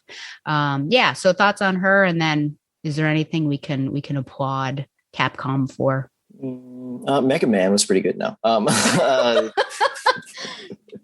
that one's for you, Donovan. I'll give Miranda a meh, because I think she's kind of a cliche. Like, I gotta resurrect. I mean, she's basically like Imhotep from The Mummy. But it's just weird because like that could be fine. But this is a game full of character. So to have the final, like the ultimate bad guy be sort of just like, oh, I got to save my daughter. Like, oh, geez, never heard that one before.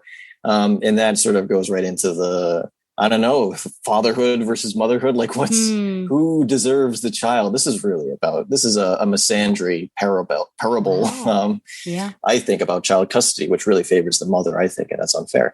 But I don't know. She seems fine. I personally, like, I've talked about female villains on our own show a fair bit more than is necessary, I'd say, Q&A. But I'm mostly fine with lady villains, but I don't get excited in the same way. Like, I don't find them, quote unquote, empowering. That's not how they interest me. So, like, I was never really into Harley Quinn, for example. I appreciate that she's sort of anarchy, but she's never really gonna win in the end unless it's her own story. And so Miranda is like, yeah, she's very powerful, but Ethan got the better of her. This kid from Brooklyn or wherever he's from. Yeah. I don't even know what his backstory. I don't even care. Yeah, her character design is pretty cool. I saw in comparison to Evelyn, for instance, I would say that she's cooler looking than Evelyn, but you're right that it's almost well-trod territory because the shape-shifting thing, I feel like, Evelyn was doing that in RE7, and I knew that they call her the hag, but that old woman in the village, I was like, there's no way that this woman, that's got to be Mother Miranda. Wow. And so I just thought, what makes her distinct as a villain? Right. And I potentially her relationship with the Megamycete and Oswell, so she was a scientist even way back when. So she's really the creator, or not really the creator, but it's almost like the origin point of Umbrella and the Resident Evil series. So that was intriguing. But I agree that other than that, I mean, you just hear about her constantly. So it seems like she's huge, but it's just the other people and what are their relationships with her. And you find out Heisenberg is really resentful of what he did, of what she did to the village. And the villagers have different opinions that, she protects them, but also she's experimenting on them. Moreau's a bit of a sycophant. Can't really tell about Beneviento and what her thoughts are. And then Lady D, I think she appreciates her, but also she could totally she gets upset and frustrated with her as well. So it's more interesting other characters' reactions and relationship with her than the character herself. Right. Yeah. Much like Ethan. Parallels. Oh boy. It is true. It is true. Miranda is also funny. I mean, the whole origin of the T virus and Umbrella is funny because one of my podcasting idols, Zoe from Friends from the Internet and Fast Karate, she was a big Resident Evil fan, like wrote a lot of the speed facts on Game Facts for like 2 and 3 and things like that. And she was always lamenting that the story of Resident Evil, each successive game would introduce a new inventor of the T virus. And that was sort of like the basis of the drama. And in this case, it's like, it's just, it's the same as it's always been. Perpetuating. Yeah. I guess was it the only way? Was Miranda the only way to tie the whole series together? I don't know. I mean, I guess I would have been fine with just scientists trying to create super soldiers or whatever it has always been. But it's kind of interesting, I guess. I don't know. And I guess the sub question of that would be, or the follow up would be, does the whole series need to be tied together? Right. Yes. I think that's one of the ultimate questions. Yeah. Well, anyway, so she's dead. I don't know what else I could say, but I can totally get I don't know if you're joking or not, but the child custody, I mean, if you see the parallels between, why isn't, my daughter versus your daughter? Right. I just think that if they had pushed on it a little bit more, I could take it more seriously, but I think it feels almost accidental, and it surely isn't, but I don't know. It's hard. Yeah. Okay, well, we will move on to the 4 houses and the lords of those houses. And throughout, we'll just talk about organization, setting, atmosphere, and gameplay. And we'll go in order. So we'll talk, of course. Here's Lady D with her 3 daughters. There are so many pictures that I could have used, certainly. So, and there's so much fan art. So, they did not know that there would be a huge, I don't know, many bloody noses, if people are fans of anime, over this woman, and just going gaga over her, fetish or not, just like, who is this woman? So they were so like, they're overjoyed, but also confused. So actually my first question is, do you think that they did a disservice to this character as well as maybe the players? I use the word orchestrating, but using her early and having it relatively short. Yeah, I know. I was pretty surprised by that. The chase sequence I thought would be a lot longer.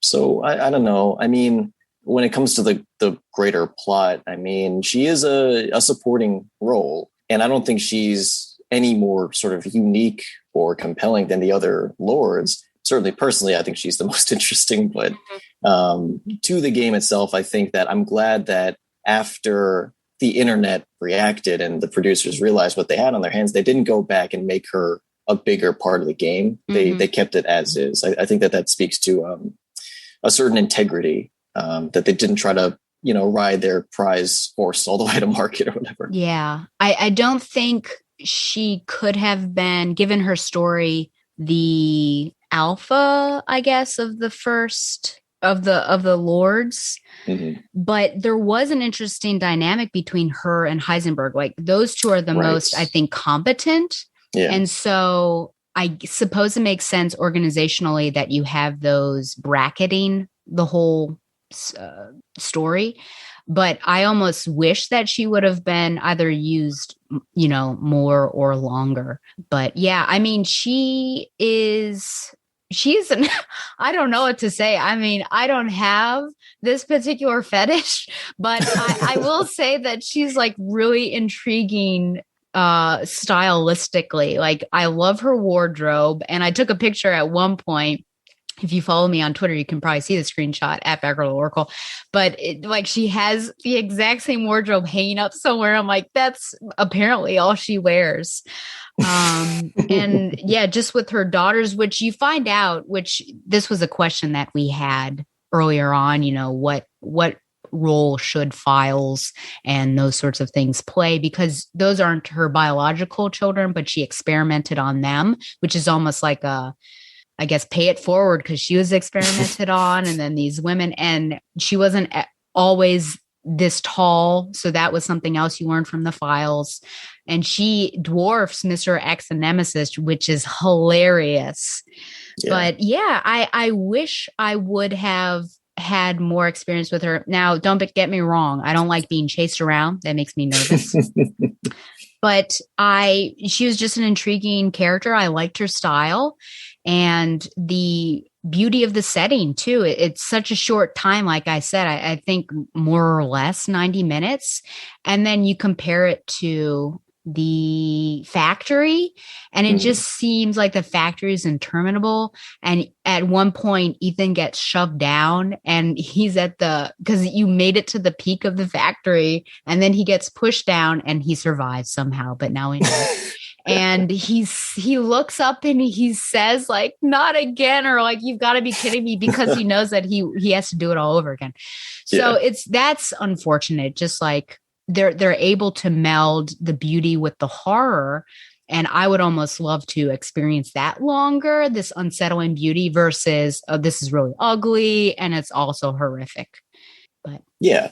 Because if you're in this sort of industrial setting, it's expected, I guess, almost. So there's something perverse about something so beautiful. Mm-hmm. And there might also be a sort of like subconscious fear of women thing going on that stretches back to, this whole sequence is pretty impressive, because it's also like, when the first trailers for this game came out, it was kind of shocking because of the fantasy elements and because of this character, that like, how is this a Resident Evil game? Like, it just seems so different. And while she's not the most fantastical character in terms of like, she's not like animating dolls or whatever, she is kind of the greatest departure in terms of that aesthetic, because she, like, it's as somebody pointed out online, it recalls the original Dracula novel, The Wives of Dracula, and that this is very much about vampires. I mean, Ethan keeps calling them witches, which I think he thinks is a hilarious pun. But they're vampires. They drink blood out of wine glasses. And it's cool how the backstory was able to sort of like just engineer this, or basically adapt this aesthetic and make it in line with Resident Evil. I think that's cool. Yeah. And I mean, there is a sensuality with vampires. Yeah. So that it totally plays on that for sure. Mm-hmm. And a sadomasochism, because there's also beneath the beautiful mansion or castle is the cellar, which is which is more like the industrial space. It's creepier. And there's a lot of torture implements. Yes. And you find out that they drain people's blood. There's one section you're like going through the cellar and it's filled with blood. You're like wading in it, and then vampires are popping out of the wading and you gotta take them down. It's crazy. Who were those vampires? Who were they? Yeah, that was interesting because I saw something that I was doing right before we started recording, that the vampires they're like female, they didn't say minions, but like the people that were working. Oh. And I thought, how did you get that? I didn't get that at all. I just thought they were, but maybe that makes sense because if they messed up, they were always brought down there, but I thought they were brought down to be drained and like dismembered. So I don't know how that person got there, and I can't remember now where it was, but I thought, well, I guess that makes sense of where those people may have come from. Mm-hmm. You could even sort of just put it together in your head. Like, I think like in The Descent, the movie, where they don't say what the monster is, but you can sort of figure it out. And I think that's cool when you have the riffraff, the most basic enemy types, they have a backstory and a context as well, which is kind of scary in this case. Yeah. I'm thinking now, just we've gotten on this topic of motherhood, and it seems to be a theme that's kind of dragging through. Like, she wants to have these daughters. Mother Miranda is the one that helps her out with that. And Mia, of course, as a mother. And then I think about just how beautiful Lady D is compared to Marguerite Baker. I think her name was Marguerite. And how horrifying she was. And also that boss battle was so gross because, like, I don't know, her uterus is like, it's so gross. But just like, that's interesting. I wonder what the thought process is of like family and motherhood and the differences between them, whether you're, I don't know. This is a game for Vin Diesel because I heard he loves family. You're right. He does. I think if we were crasser, or if this was 10 years ago, we would sort of conjecture about the people who made this game and their sort of limited experience with women or families, but we're not going to do that. No, we're not. I was trying to think if they are they stuck in sort of a societal or cultural idea that women can only be mothers? Right. Yeah. But, well, I don't know who the creators are compared to, Jill and let me think about Jill. Jill, I would say yes, because Claire, even though she's my favorite, she does, you got Sherry Birkin in the end, and It does seem like she's kind of taken on like this proto motherhood. Yeah, I don't know. That was just a pop. I did not form that thought well because that just popped up in my brain. So I know it's a tricky one. I mean, Leon also had an escort similar to that. I forget what her name was. Oh yeah. I can't remember. I know that she's like annoying, or people get annoyed by her. So here's hoping if they remake that one again, that they will learn from their mistakes. Yes. Okay. Do you want to move on to the next Lord? Well, I had one note here that was just what makes her different in terms of like the folderol, because like, what was your reaction to when Lady D broke wide on the internet? Oh my gosh. Yeah. And they used, it boggles the mind that they didn't know there'd be this sort of reaction because she's like the centerpiece of their teaser. Yeah. What was my reaction? To be crass, which I said this to you, but I'll be crass here. I was like, good Lord, the size of those tatas. Um, but she is really intriguing. I don't know, and I don't think it's like an erotic sentiment that I'm putting forward, but it's just like part of me is thinking, oh, she kind of has like a flapper-ish style to her. Yeah. Maybe not exactly, but there's just like this like old school Hollywood style to her that I really like, and the fact that she has to bend down through her own doors to move through, and how she moves, like that is so particular, and this was motion cap, so I'm just like applauding the actress, just her mannerisms, her hand gestures. She's a fancy lady. She seems very which is interesting, because how did this fancy lady live in that? Well, I guess this is her castle, but it's just really interesting to think about her compared to like these peasants that are just down the hill. But I suppose that's just the nature of some of these villages, that you would have a lord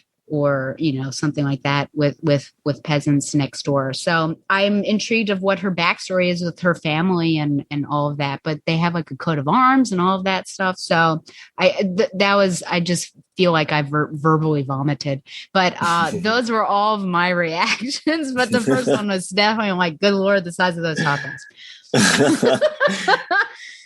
I really appreciate the flapper reference, because I think that we mentioned Dracula. It's kind of an inversion in terms of Dracula was this sort of Eastern European foreigner who is in London. And so he sort of clashes with the surroundings, but she almost just speaks that sort of pre-World War II American in this sort of Eastern European setting. So I think that's, I don't know, maybe that was conscious on their part too.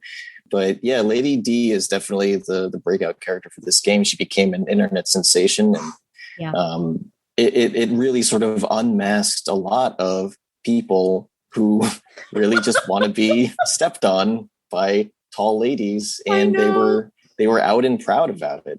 And it was pretty funny. But of course, if you look on even Wikipedia, you'll see that the action was mixed, because everything will be. Some people say that the whole step on me thing is making light of sexual violence. It's not really consensual BDSM. And, Lady D isn't really interested in consensual BDSM, but it is a fantasy game where you can sort of read these things into it. And there's been a lot of fan fiction. There's been a lot of pornography. It was fun. She was definitely the main character of the internet for a little while. Absolutely. Yeah. People saying, I'll run into her arms. I'm like, no. I mean, I got killed by her, but I was trying to run away for sure. I did try to explain to my mother, this whole thing.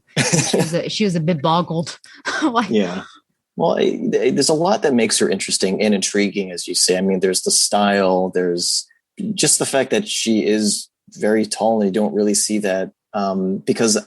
And also somebody had mentioned that it's cool that she is sort of a mother, and she's not just another young character. And that's pretty interesting too. And for my part, I've recently been following this actress in some K-dramas who's taller than the average. And she talks about how she has a hard time finding roles because people aren't as interested in her because she's not tiny. And I think that that's kind of hard. And so it's not so much that Lady D is going to be a trailblazer for representation, but it's sort of like a reflection of maybe it's different. And that's pretty exciting. Yeah. And the actress herself is 6 feet tall, I believe. Right. Which is pretty cool. Yeah. So at least there was some representation there. Yeah, absolutely. Yeah. And that voice, my God. Yeah. Just wonderful. Yeah, I would agree. Yeah. So I would say top character for me. Anyways. I think I would say so. Yes. Number I 2. Think, yes. Ethan Winters. Okay. Gonna kick you from the call now. No. I don't want to contradict myself though, because I did say that I think the most intriguing voice acting was Heisenberg. So I do want to at least say that. I know that it seemed like I was contradicting myself. Okay, you want to move on to Donna and Angie? If we must. If Donna Beneviento and her doll Angie, I will say that I knew or understood the least about this particular character. Mm-hmm. Donna has some sort of facial disfiguration, and that weird thing that they put inside of people. Now I've forgotten what that thing was called. Oh, it's like the K-Do or something like that. Yeah. She uses part of that to basically have these dolls live and interact with her. I think she troubling childhood and didn't have many friends and things like that. And also there's this flower. It's either the flower itself, or she uses her powers for the flower to create this hallucinogenic state for people, which explains some of the situations that Ethan gets into, because when he's in that house, he sees Mia and Rose walking around. Mm-hmm. And then once he leaves, he's A-okay. But this was probably the most horrifying gaming experience I've ever experienced. You lose your weapons right away, like the lights go off and then they go on and you don't have anything. He's like, what? And yes, we'll talk about the baby. You mentioned PT earlier. That's what I felt like I was experiencing, and I never wanted to play PT, which you can't anymore. Apparently, it's like a rare gem. Oh. But you just have to figure out how to get out of the house. And we've got hallucinations, and then you have this ginormous baby fetus thing that's got a placenta trail, and it comes after you, and it'll shove you in its mouth if you get caught, because that's the run and hide thing. And then the boss battle itself is just you finding Angie in 3 different hiding places and stabbing her. And so it's a bit of a lackluster, is like very anticlimactic, but the whole thing was like, oh man, this is probably what Resident Evil, it's classic, would have felt like. And so I was experiencing that and shaking at the same time. But I feel like, again, just the organization, because you go off of a nerve-wracking experience with Lady D following you everywhere. And then this is like hyper intense.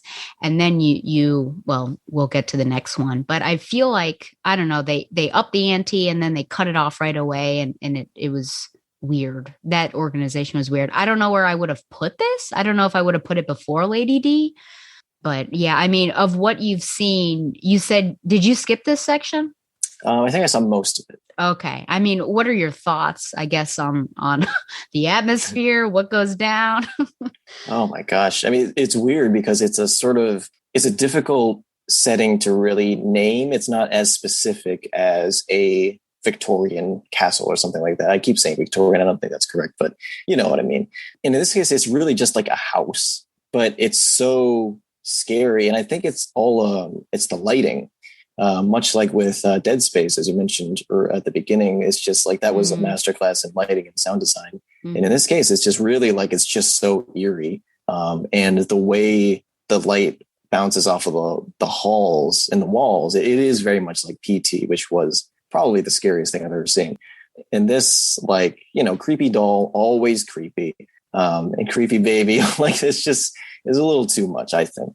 Yeah, I wasn't expecting the baby, like the doll, that was enough, because you're like, is this doll going to pop up? And there are dolls everywhere. And at one point you go into this little closet and a doll has a scissor and you have to go get the scissor. And there's a Mia, a replicant. Let me get this correct. A human-sized doll. It is positioned to replicate the death pose of fake Mia. Oh. Which is very bizarre. And you're like searching in it. There are 3 different things. You're like finding different things. It all comes together. Like the whole house is a big puzzle and you have to go different places to get all the pieces to figure out the last thing. But I'm going up the stairs and that baby comes. And then all you can do is turn around and run the other way and find a closet to hide in. And then it comes into the room and it looks around and it starts crying. And then it leaves and you're following its little placenta tail, or placenta trail. And it does it again. It does it 3 times. The second time I was trying to get into a closet and I was not getting the button prompt for examine to close the door. And I was freaking out. So then I dove under the bed. And then the third time you can't hide, you have to trick it by going around a giant table. And then you have to go to an elevator and you're like waiting for the elevator to come. It was horrifying. It was horrifying. Yeah. So I think that was successful. The story, trying to figure out more about her. I don't know if I missed something, but just that was poor. I think I would have wanted a bit more explanation, but maybe they thought we wouldn't care about her. I don't know. Yeah. Well, it doesn't seem like, canonically Miranda really cares about Donna because she's pretty messed up, not as intelligent as the others. But I mean, that baby is pretty laudable. And it just makes you wonder if the reviewers who said this game wasn't scary even saw that thing, because they really tapped into like what is sort of terrifying about babies, which is a lot, because babies are they're little weird mutant creatures. And this one, I mean, it's essentially like halfway through Tetsuo's transformation in Akira, but he's also just got this like mouth that's sort of long, like a lion, like a vertical lion, which is just weird. But the sounds are sort of barely modulated, just baby noises. So it's like they already know, like there's something probably psychological at play, that it just sort of plays on our either sympathy or I don't even know, but like that part's not mutated at all, but it still works. And it's just it's a tour de force in horror, as I might say. And it would seem really random, but it's almost as if it's Rose, because I kept saying it was he, like I kept saying he was coming after me, but really it's probably supposed to play on it as if, we're Rose and Rose is coming after, because it does say, daddy and all weird stuff. Whew. So I think that actually you could put this sequence first, because that's when it's really like, I got to find my daughter. Yeah. And so I think that would make more sense. Yeah, I would agree. Okay, we'll go to this little guy, Salvatore Moreau. And this is actually when Ethan did something really dumb that now it's popped up in my mind, because you can easily grab the piece of Rose that Moreau has, but instead you like stand right there, and then Moreau turns around Ethan may prompt him by saying something. I'm like, you could have just grabbed it and run and you would not have had any of these issues. Yeah. But he clearly, I called him a sycophant. I totally agree with that. Like, he wants to do everything to please Miranda. Miranda, I think, is probably grossed out by him, doesn't really care about him. He is a gross individual. This is like part 2 of his stage. He normally wears like a cloak over him. At one point, he vomits this green sludge near Ethan, and Ethan doesn't even respond. I would be like, what is that? And back away and like, you're so gross. What's going on?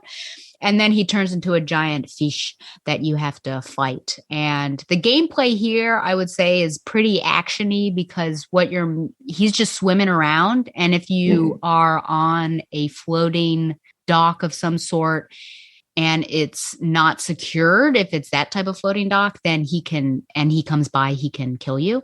And so it's basically a maze, and you just have to find your way out of it and sink you have to find parts for a windmill, I think it was. And no, it was what are those called? Well, we'll just say windmill.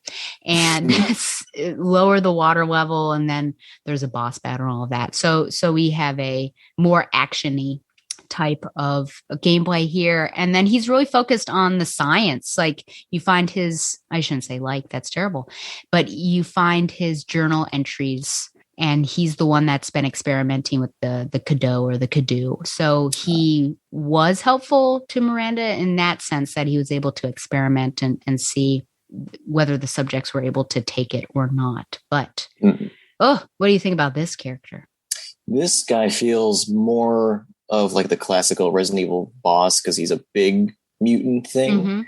But that face is that's definitely pretty disturbing, because it's bigger than it should be. And he looks quite sad. So would you say that they were trying to make him sort of pitiful in any way? I think so. I would say of the 4, like, I certainly felt some sympathy for him, because he clearly wanted some love, and just his transformation did not work out well. So it's not a face that a mother could love, unfortunately, for that poor guy. So I did feel bad for him, and he was just doing everything he could to please Mother Miranda. So yeah. Also, the name Moreau, I mean, I guess that's sort of like the island of Dr. Moreau, something there. Yeah, it does play off of that. I don't know if that was intentional or not, but it certainly worked. Ew. Yeah. I don't have too much to say about him. It was more of like a run and survive situation. It reminds me of, I don't know if you played Batman Arkham Asylum, but the Killer Croc section when you're in the sewers and you have to tiptoe so that he doesn't know that you're there, or if you run, then he'll come up after you. So it almost reminded me of that. You're very cautious. Was it a difficult sequence because it was so different? That's interesting. The maze, I suppose, was a bit difficult, but other than that, I know, especially because there aren't any other enemies that are coming after you. It's just him, and you just avoid him by looking where he is or when he has passed you, and then you run across. So not too terrible, I would say. Okay. You just got to look at him, and that's the hardest part. Yeah, that is true. Poor guy. Oh, look at the little fish. You should be. He would be related to you. This. If I was anybody in this game, it would be him.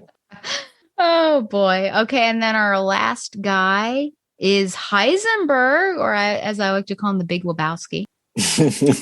I've not seen anyone else call him that, so I feel like I could trademark it because I've called him that from the very beginning. But he's really interesting. He has powers that I thought they were telekinetic powers, but I guess it's more so, which I only figured out through the files, has to do with a type of not static electricity, but some sort. He's basically like Magneto, but he's really only dealing with metal, which is why the tank that used to fight him is some sort of composite that Chris helpfully tells us is a composite material. But you think that he is in thrall with Mother Miranda, but then you find out actually, no, he really resents her and the experimentations and really wants to take her down. And Ethan could have helped him, but decides not to. I did like that there's almost a ring composition with this story because you actually encounter him first. He's the one that gets first dibs with Ethan and has you run that gauntlet, which is, I guess, gameplay that you said you didn't really like, which I died. I couldn't figure out how to get past that one trap until I found the little niche. And then he's the last guy that you have as well. He's competent like Lady D, and he's pretty powerful and a compelling story. Yeah, and his design's pretty cool too, I would say, with his giant hammer there. So any thoughts on this character? I can't figure out he seems so familiar as soon as I saw him, and it wasn't just the dude. I feel like he's almost sort of alluding to Solomon Kane or somebody like that with interesting, the hat, but I don't know, it's not quite right. So he's pretty interesting. I like that one of these characters does sort of break from the usual, just the villain trying to get you. That he has a plan and he has his own agenda. I think that is pretty clever. But ultimately, he's got to go down. And just his environment is just obviously we've outlined how it's different from the castle, but I do like it because it is that kind of marriage of other Resident Evil, like traditional Resident Evil, plus this new fantasy setting, because it's industrial, but it's also sort of dated. And so you have these enemy types who you would call them cyborgs, but they're made out of plane propellers. And I don't know if you saw, but the director of the movie Frankenstein's Army, which is actually pretty good, he was talking about how they ripped him off because the boss Strum, it looks a lot like one of the characters in Frankenstein's Army, but so that could be a pending litigation. Yeah, I actually just saw that when I was looking up a synopsis. I had scrolled down and seen that. Yeah, it also, I think, harkens back to classic Resident Evil, just that you've got these creations. And as you're saying, he's using all sorts of parts and he's using them. He's trying to create this army or this perfect machine, perhaps, to take down Miranda, which is really interesting. Yeah, He's also like the one who gives us major exposition later in the game about, how this all came to be and what Miranda had done. Do you think that this is necessary? Did we need this because not everyone looks for the files and it's this is the time to do it? I don't know, because it also depends on like who's giving the exposition and like why is it this guy? I guess it I don't know. Maybe it kind of works because it is functional. The exposition doesn't just stand alone. He is trying to get you onto his side. But I think it works actually. Now that I think about it. Yeah. When I was playing, or I guess potentially when I was making these notes, I wondered whether it's good to have exposition so late in the game. Right. Yeah. Yeah. Well, one of the things that I keep coming back to is that it is a mystery story. Mm-hmm. And so I guess they're trying to withhold things. But if you're even asking this question, then I think that they didn't quite succeed, because you need to know just enough to know nothing. You can't just know nothing and then know everything all of a sudden, for sure. Yeah. And Heisenberg, he pops in sometimes. So I feel like, wasn't there time, or could the Duke have done this? Who could have? I don't know. I guess the villagers were not in the know. They only knew that Mother Miranda used to protect them, and now these monsters are there and she's no longer. Why isn't she protecting us? So I don't know when it would have happened, but it would have been nice to at least know that this is what Mother Miranda has been doing. And then when you get to Heisenberg, find out this was not consent, because I did, these experimentations. Yeah, that would have worked better. Yeah. Okay. Anything else on any of the 4 lords? It kind of seems like this wasn't really how the bosses were structured in Resident Evil games. At least in 5, you just had sort of big monsters or characters we run into, like the Batterpillar. But in this case, it seems like they're sort of drawing from Resident Evil 7's structure, where you had every member of the Baker family. It also kind of reminds me of like the way Far Cry games work after 3, where you have this small cast of characters who are all bosses. So I think that's kind of interesting, and it provides another opportunity for intriguing characters. And I think for the most part, they really did well in that department. Yeah, and they're so distinct. I don't know how other Resident Evil games necessarily work, but with 2 and 3, and I'm so sorry I keep mentioning them, but they're it's all I have. With 2 and 3, you're basically fighting the same thing, but it just keeps getting worse and worse and worse because it's mutating. I mean, Nemesis, I think I fought him 3 or 4 different times. It's just in different modes.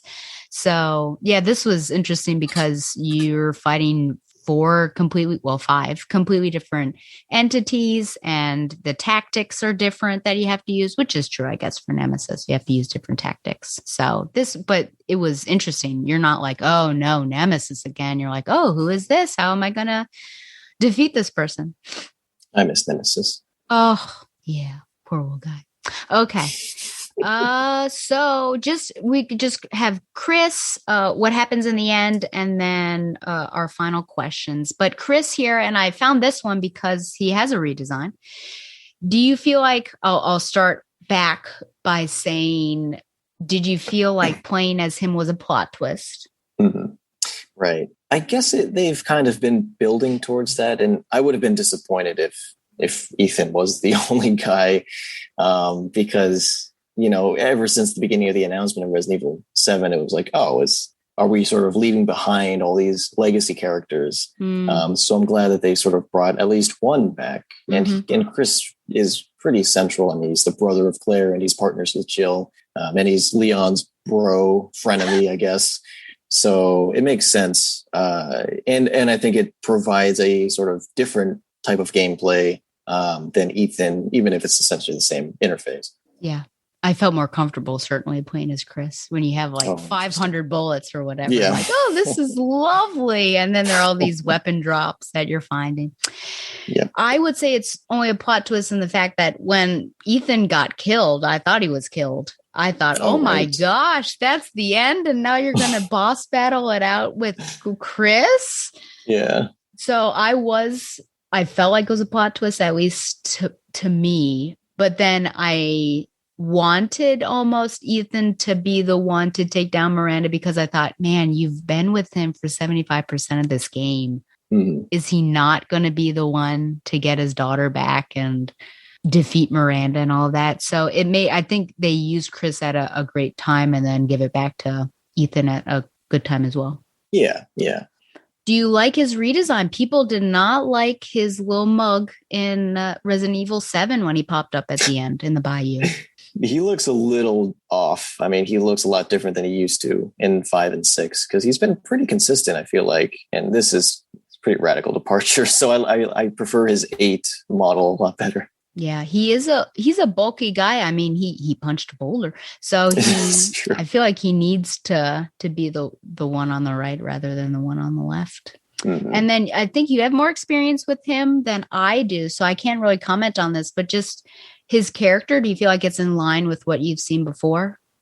Yeah, I mean, he's a very moral, some would say boring character, but I don't know, I kind of like him. And it's funny because one of the DLCs for Resident Evil 7 was called Not a Hero, which I laughed at the first time I saw that, because I remember in the beginning of Resident Evil 6, what I saw of that game, he was in a bar and one of his rookie team members came up to him and he was trying to get him to do something. He was like, "No, I'm drunk and PTSD." And now they're like, "Oh, he's darkened now. Like he's seen too much." And then going into 7 and 8, it's like, "Oh my gosh, maybe he's turned to villainy." Yeah.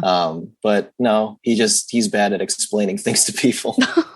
I know. Even one of his fellow soldiers in the Wolfhound said, like, "You should have explained to Ethan." He's like, "I know I should." I'm like, "Oh yeah, that would have solved so many problems, sir." Yeah. No, there's no time. Do you think there would have been a fan outcry had he really been villainous? I mean, that happens sometimes, right? I mean, when Captain America was part of Hydra, I thought there was another example in video games, but yeah, I think that people probably would have been upset because they've identified with him. And, it's just like when Joel died, people get really attached. Yeah. Well, shout out to our mutual boyfriend. It's like when Cassandra Cain was turned villainous as well. So, I'm sure he took that well. People have it. Oh boy. No, he did not. Okay. Well, we're wrapping up now. So we'll talk about the end. What do you think happened? Is Ethan dead? I know, because we didn't see him actually die. It was a sort of Eisenstein suggestion because in first person, he holds up the detonator and then later we see the explosion. This is Resident Evil. So even if we saw him completely disintegrate in an explosion, I'd still say, I don't know, he could come back. Yeah. But we have that time jump that we'll talk about next. And so I think maybe it's possible. Maybe they finally decided that they've ran out of story to tell with Ethan. Yeah.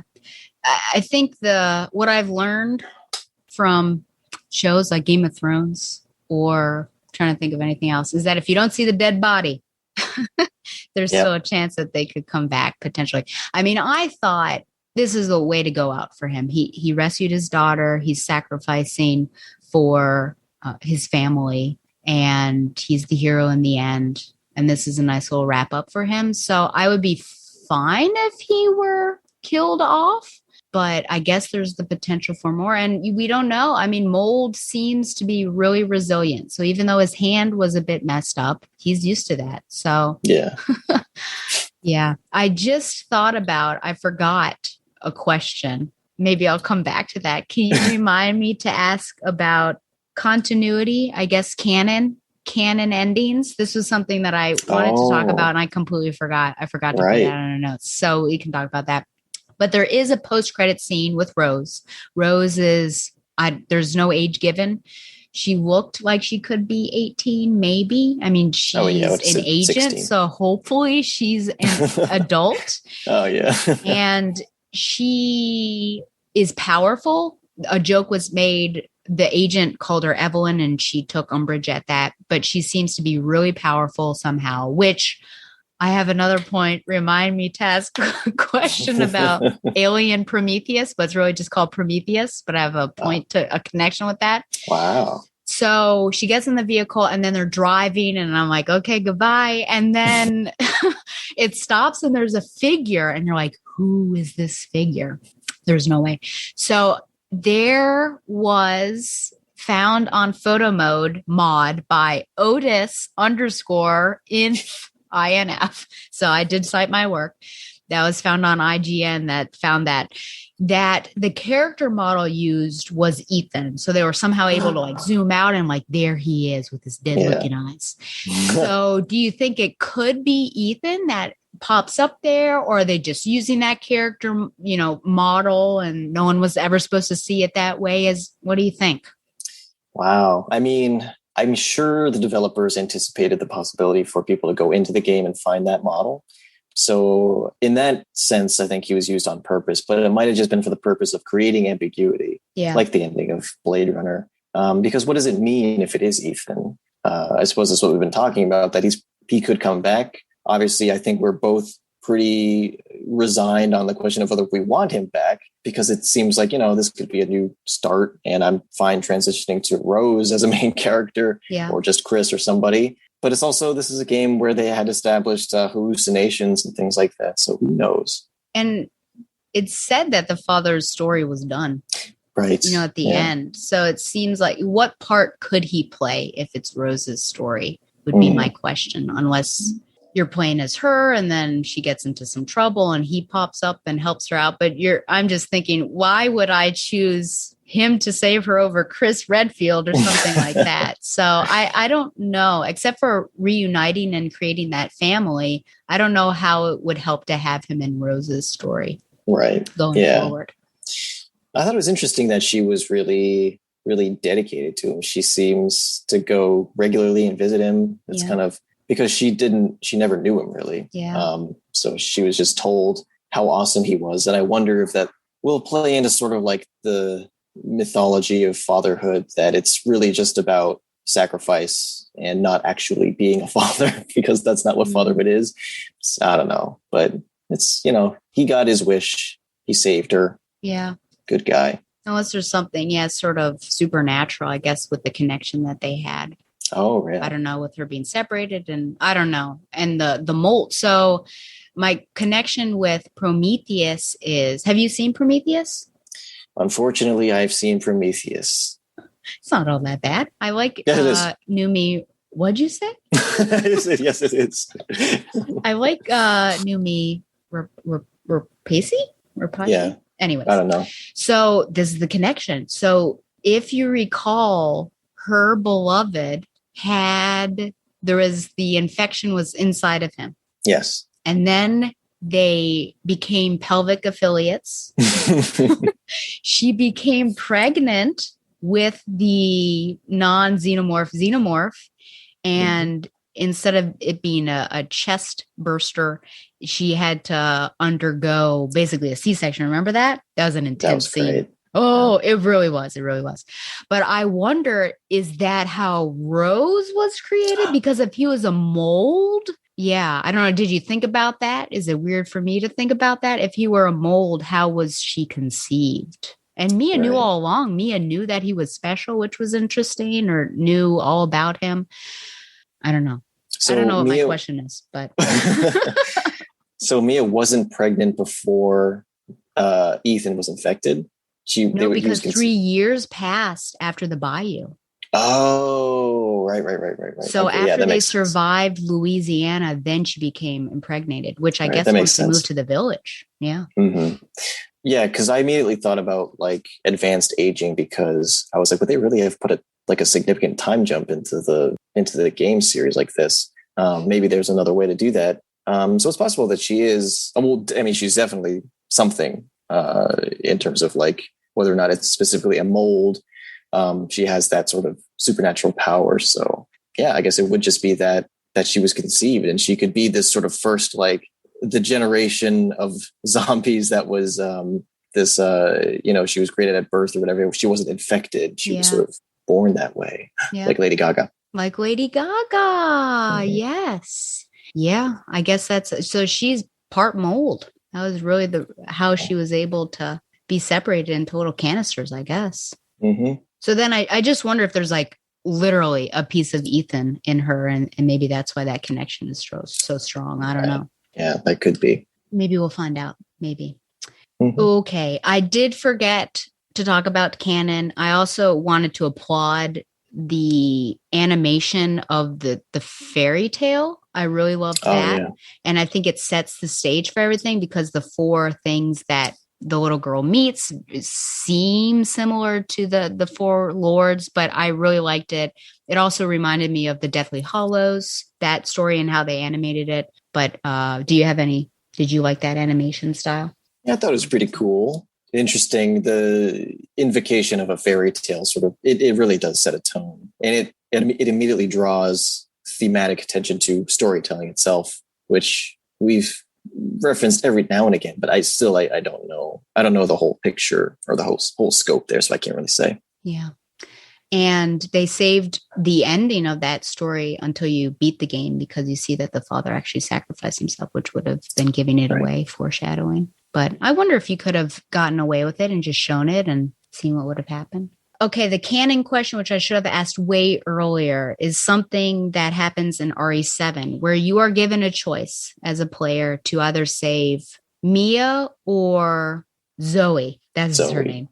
Yeah. And Zoe's been helping you throughout the game to find different things. And I personally picked Mia because I thought, well, she's my wife, even though she lied to me. And Zoe was just this other person. But some people choose Zoe. Unfortunately, Zoe, I think, dies no matter what. But if you don't save Mia, then you're just going home on your helicopter ride alone. But if you save Mia, you're separated, but then you see her in the end. So this is a question that I've just been thinking about in terms of gaming and as generations progress.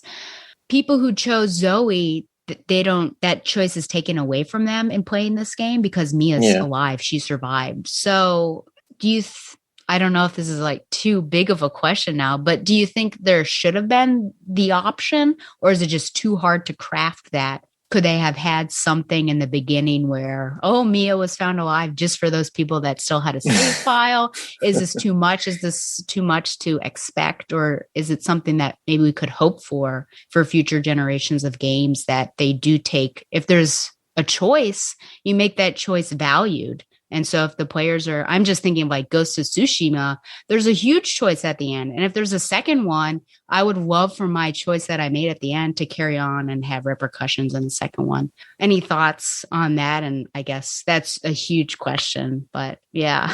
I really thought that player choice in that was also going to be trendy after Mass Effect, especially, but it seems to persist in strange ways. Because this isn't the first time that you've had a reset after a canonical ending. I mean, Dishonored did that. I think the main character of the second Dishonored game could die in the first one.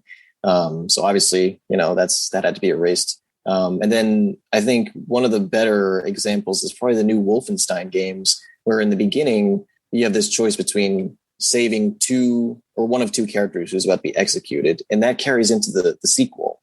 So that's pretty interesting because that's a lot of like voice acting that wouldn't be experienced by half the player base, but it's also narrative because it really makes you hate this, Nazi guy who you probably would have hated anyway. But in this case, in Resident Evil Village, it's like, or Resident Evil 7 Biohazard, it's like that choice. It seems it's not quite the same because why wouldn't you pick me? It's basically the same as the end of Far Cry 3, where you could choose to kill your own girlfriend for some reason. And like, why would anybody do that? So I don't know. Yeah, that was I think I've seen a video of like, doesn't he then have like a sacrificial sex scene or something? And then he gets killed nonetheless. Yeah. Weird. Oh boy, very weird. But yeah, so that's it has to be Mia in order for this to work. But I just wonder if there's a way for that Zoe choice to pop up and, Mia, we found Mia, I don't know, even just like a little tagline, but maybe the future of gaming somehow. Okay. So final questions. One of them, how does this rank as a Resident Evil game for you? For all of its problematic aspects, I did really like 5. But I think it's just because it was a co-op game. And that was always my favorite part of video games, was couch co-op. And that's a surprisingly very good looking game for its time. Like for whatever reason, every now and again on the 360, there'd just be these really gorgeous games that look good even now, like Halo 3. And this one seemed interesting, but it was definitely a different gameplay style. than what I'm used to. So if I had been more, rocky, training in the mountains, and I really went through the whole thing, and as you did, then maybe I could have arrived here more prepared. But I half knew what I was getting into. Like, there's a chance I don't finish this game because that's what happens with most games in me, unfortunately. Yeah. So I would say 2. It comes in second. It comes in second. Okay. I liked this more than 7, but I think it's probably third in terms of the 4 games that I've played. Yeah. So I think maybe I would put 2 first and then 3. And 2 and 3, they just have replay value, which I don't know if that was the intention of having them shorter, but I played 2 4 different times because there's an A and B path for each character. And I didn't feel like I was slogging through it or uninterested at all, even though it was well-trod territory and I could find things easily by the 4th time, but I enjoyed it. And I'm about to finish my second playthrough of 3 and I've been having fun. So I guess, yeah, I don't know. Whereas I did not play, I sent it back to GameFly. So I did not play the new game plus. I wonder what that would have been like to play with Ethan again, but it's just, I don't know. It's unappealing to think, I've got to be with him for 10 more hours, to be honest. So even, Trophy Hunter, I'd be like, I don't think so. I can't do it. If only you could turn off his commentary. That would be nice. Oh, yeah, it's very true. Yeah. Well, you had the last bunch of questions here about what does Resident Evil mean to you? So do you want to take the lead on that? Yeah, I think this will be my final question, because we sort of talked about like the influences of this game, but what does Resident Evil mean to you? As I've written here, let's see, I don't know if I just want to say all this. We've seen the American movies, you've played the remakes. This is a notoriously strange series, constantly reinventing itself, but now with the remakes and direct continuity and tone between 7 and 8 is a singular shape emerging. Will there be space in the future for weird Matrix Kung Fu or Alice clones? The strangeness of 8 indicates it's a possibility that we haven't lost its heart, but I don't know what is the essence of Resident Evil to you? Yeah, that's funny that you just boiled it down like that, because I in my bullet points I was like, what would you say defines a Resident Evil game? For sure. Yeah. For me, there's always science involved. And I think there does need to be some sort of virus. So when we had werewolves and vampires are great, but I thought, how does this connect to bioweapons and all of that stuff? So I think that I would like it to be there. I guess it shouldn't need to, but that's what defines a Resident Evil game for me. And I think Joe Schmo antagonists are fine. Not antagonists, protagonists are fine, because I think now Claire is Joe Schmo. She's just looking for her brother. She has no training, but she's doing okay. And I think it still needs to have a melding of horror and action. I don't think we can I think you were probably being tongue in cheek there with weird Matrix Kung Fu or Alice clones. But I feel like once you get to just complete action and there's no anticipatory dread or just straight out horror, I think you've lost what Resident Evil is so well known for, and really is the mother of all of these horror action adventure, just survival horror games that have bred off of it. Yeah, that makes sense to me. I guess my problem with the way that this franchise works really is just the odd sort of storytelling, because my perception of it is always that you play 90% of the game inside this like tiny pocket of what's happening, and then the last 10% is that sort of Heisenberg style exposition dump where it's like, oh, this is what's happening. So in total you get that 10% each time, and eventually that adds up to 100, but you're still spending most of your time like poking at clocks and putting masks on statues, and that's not storytelling. Yeah. Or is it? Is that, to me, is that the essence of Resident Evil? And I don't know. I don't have enough experience with it, but I do like that Resident Evil is broad enough that it can contain, like, I don't know if you've seen that fight between Ada Wong and the president of a European country in Resident Evil Vendetta, I think it is, one of the CG animated movies. And there's all sorts of strange stuff, like Mr. X like battling liquors, and it looks this like bullet time liquors and stuff, and it's dumb. but it's a game that can sort of do both. And the problem that I saw, not the problem, but the trend that I read into the remakes was that it was like sort of like narrowing the scope of what Resident Evil was supposed to be, that it was supposed to be more like Resident Evil 4 than anything else. But 8 makes me think that they're still being weird, whereas 7 felt sort of leached of that sort of character that I was expecting, I think. Yeah. So they don't like the remakes, just to understand they don't like what the remakes have been doing in terms of puzzling, or? I think it's just the gameplay that it was not, I don't think it's any particular element. It's just the idea of the remake project, I suppose, that it's sort of like taking something and like saying, but this is what it's supposed to be like. Suddenly that metatextual narrative enters in, and it does make me a little bit worried, but they're still doing this like strange experiment with first person. And so there's all sorts of different like, and multiplayer, there's constantly Resident Evil multiplayer that they keep trying to do. So no matter what you like, you can probably, there's a Resident Evil game for you. Yeah, you can probably find it. It is interesting, I guess, when you bring up the topics of remakes versus this new line of things, it's almost as if our hearts, I guess, are being split. Like, which way do we go? I personally would prefer them to continue doing the remakes, if only because I want to experience the classics with beautiful graphics. And then they've had time to look back and reevaluate, so they could clean up, stories and things like that. Mm-hmm. But also I understand people wanting new things as well. Yeah. I don't know what the original one did, but did it have puzzling? The Resident Evil 1? Yeah. I believe. I think there were some scarabs you had to put onto doors and things like that. Okay. So we can't lose that, I suppose, if it's there in the beginning. Right. There has to be heightened danger to the puzzling, I suppose. Yeah. Oh boy. Well, is there anything else you would like to say about Resident Evil Village?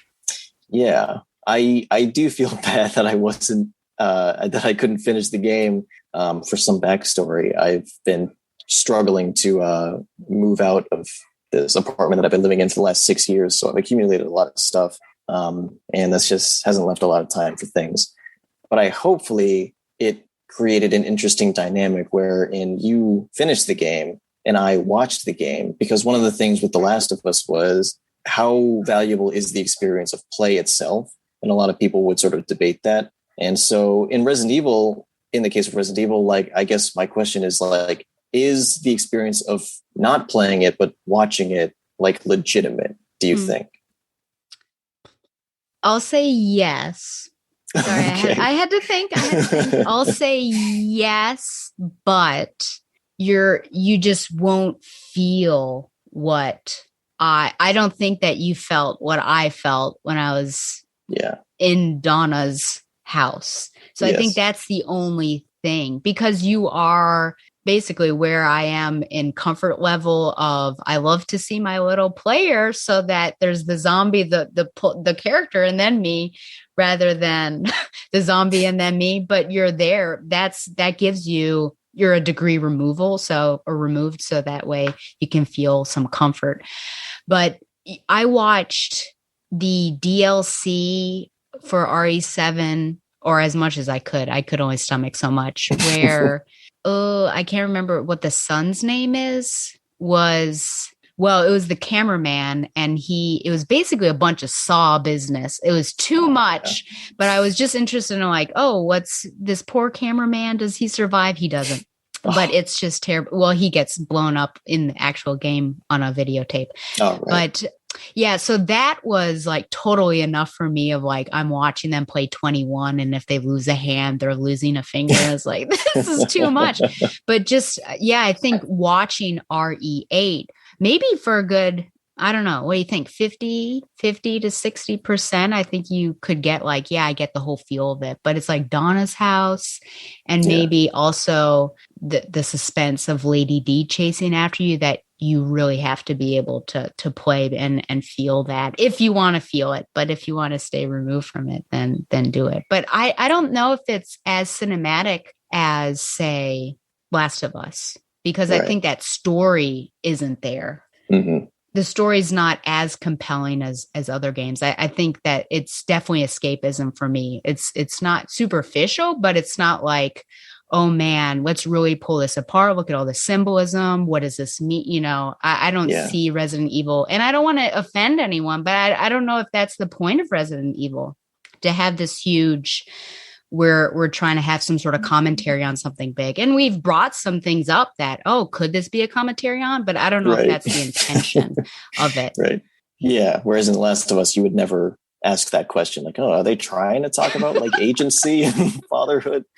Yeah. Resident Evil is funny that way because it almost feels reckless in a sense in terms of the way the story is rolled out, that it is in pieces and you never really feel like, well, in this case, at least, you don't feel like the main character in the story. You're just Ethan. But at the same time, like I look at a character like Strom, I think I would call him Strum, who's got this propeller. And it's just like there's a lot visually going on here that I really like about it. And that's still what draws me to Resident Evil. But I think that like the recklessness is kind of a symptom of that larger, like unhinged creativity that they are doing something different than The Last of Us, which is, you know, more specific and more deliberate about story, but there's not a lot to see other than the Rat King, of course, which, you know, comes late. Yeah. You're very true. Yep. Well, I think that's it for me. Do you have anything else? No, I think I'm good. Just feeling a little torn, but other than that, I think I'm probably good. Okay. If you given the choice between another remake or continuing this story, which would you prefer? I'd always go for story and sequel. Like I'm not too interested in prequels or I guess retreading, but I haven't tried the remakes, so I would like to. It's funny because I really want to play 3 just because I like Nemesis, but I'd probably have to start with 2. But it would probably also just be too intense for me. If I couldn't handle the baby, could I handle Mr. X? I think I think they're completely different. Mr. X is a fellow that would get along with Lady D because he's fancy too. He's got a little top hat. So yeah. Well, I guess I retrod territory. And it's interesting because whenever they say that we're going to remake such and such, like they're remaking Gossip Girl, that sort of thing, I'm like, give me a break. We just had this. So I wonder if that's what Resident Evil fans are also thinking. But for the remakes, I mean, that's my first time with the Resident Evil. So for me, I love it. And I want to be able to play these on the newest console and experience them and fall in love with them as other people have. And so that's me, but that's also because I'm more interested in those particular characters than I am Ethan. So I'll give Rose a shot when she comes out, whatever her story may be. And hopefully we've seen her face. So I wonder if it'll be first person or third. Mm-hmm. Yeah, that's a good question. Yeah. I would hope third. The first person thing was just an Ethan thing. Yeah. I wonder if Resident Evil 9 will be like Control and she'll have those sorts of abilities. Ooh, that'd be cool. Should be like Alice. Aiden or whatever her name. Yeah, like Alice. Yeah, one of those Alices. Okay, well, do you want to represent Quinoa and say where you can be found, where people can support you? Yes, this is a podcast that should not happen because technically we're in the middle of a feud. So I'll call it a ceasefire. Because I am on the Treacherous Questions We Don't Have Answers podcast with our mutual boyfriend, Donovan Morgan Krantz. And since Donovan did such a good job explaining my CV last time, I guess I should say that he is also a writer of Batman materials in that he covers Nightwing for the Batman universe frequently. And he is a proud bookseller at the old B&N down in Nashville. You go visit him. He'll give you some very curated recommendations.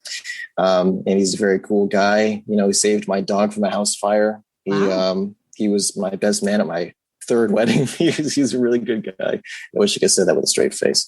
And our podcast is about social issues. And depending on when this goes up, we're probably going to be talking about Pride Month, which I suppose it is at the moment. Yeah, it sure is. Mm-hmm. Where can you find that?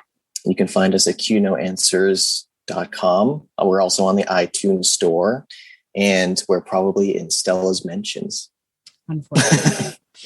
Unfortunately. Okay. And where can they find you on the socials? Oh, you can find me at Harrison Shoots and just look for Taeon giving you the bird, which I can't actually do on this broadcast. On this podcast. Well, I did say some bad words, so they'll probably have some. Yeah, I know. Well, just one. Okay. Well, I so appreciate you coming on and doing this with me. I kind of manipulated you into it. So, well, I think we had been talking about this for a while. Yeah. And it was definitely a highlight of my year but I just wish I was more prepared. But next time we certainly will be on the same page for whatever we do next. We will. Are we still keeping that under wraps? Yes. And it'll be more uplifting. Oh, absolutely. And you're in charge of that. So I'm not worried about that. Yeah, that's you. We're doing a crossover. Yep. Oh, I guess we're both in charge. We'll talk about it. About it. Okay. Well, people, remember, you can send any questions or comments to batgirltheoracle@gmail.com. Like the show on Facebook and Twitter, and follow it at Batgirl the Oracle. You can also find the show on Google Play and Stitcher. Follow the Batman Universe on Facebook and Twitter as well. And of course, YouTube, which you might be watching right now. You can find Batgirl the Oracle. Once again, thanks to Mile High Comics for sponsoring Batgirl the Oracle, the Barbara Gordon podcast. Thank you, Harry, for not getting trod on. Thank you. Yeah. For not getting trod on by Lady D and being here with us today. Mm-hmm. I know. I really didn't go into that, which is good, because it's just like you and Ethan, it just wouldn't have stopped. So yeah, you never would have left. And until next time, which will be with our mutual boyfriend, Donovan Morgan Grant, where we cover Cass, the climactic fight between Cassandra Cain and Lady Shiva. Wow. Until then, fly on, Babs lovers, and Lady Dimitrescu lovers as well. Goodbye.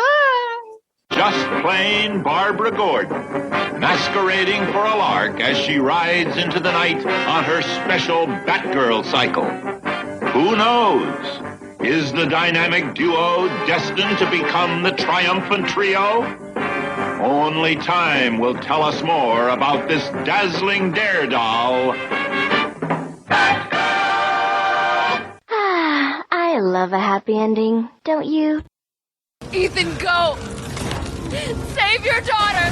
Elena, don't give up! Reach for me! God damn it! Why is everyone dying on me? This is just too much. I just don't get it. This place is going mad. Why the fuck is this happening again? Shit!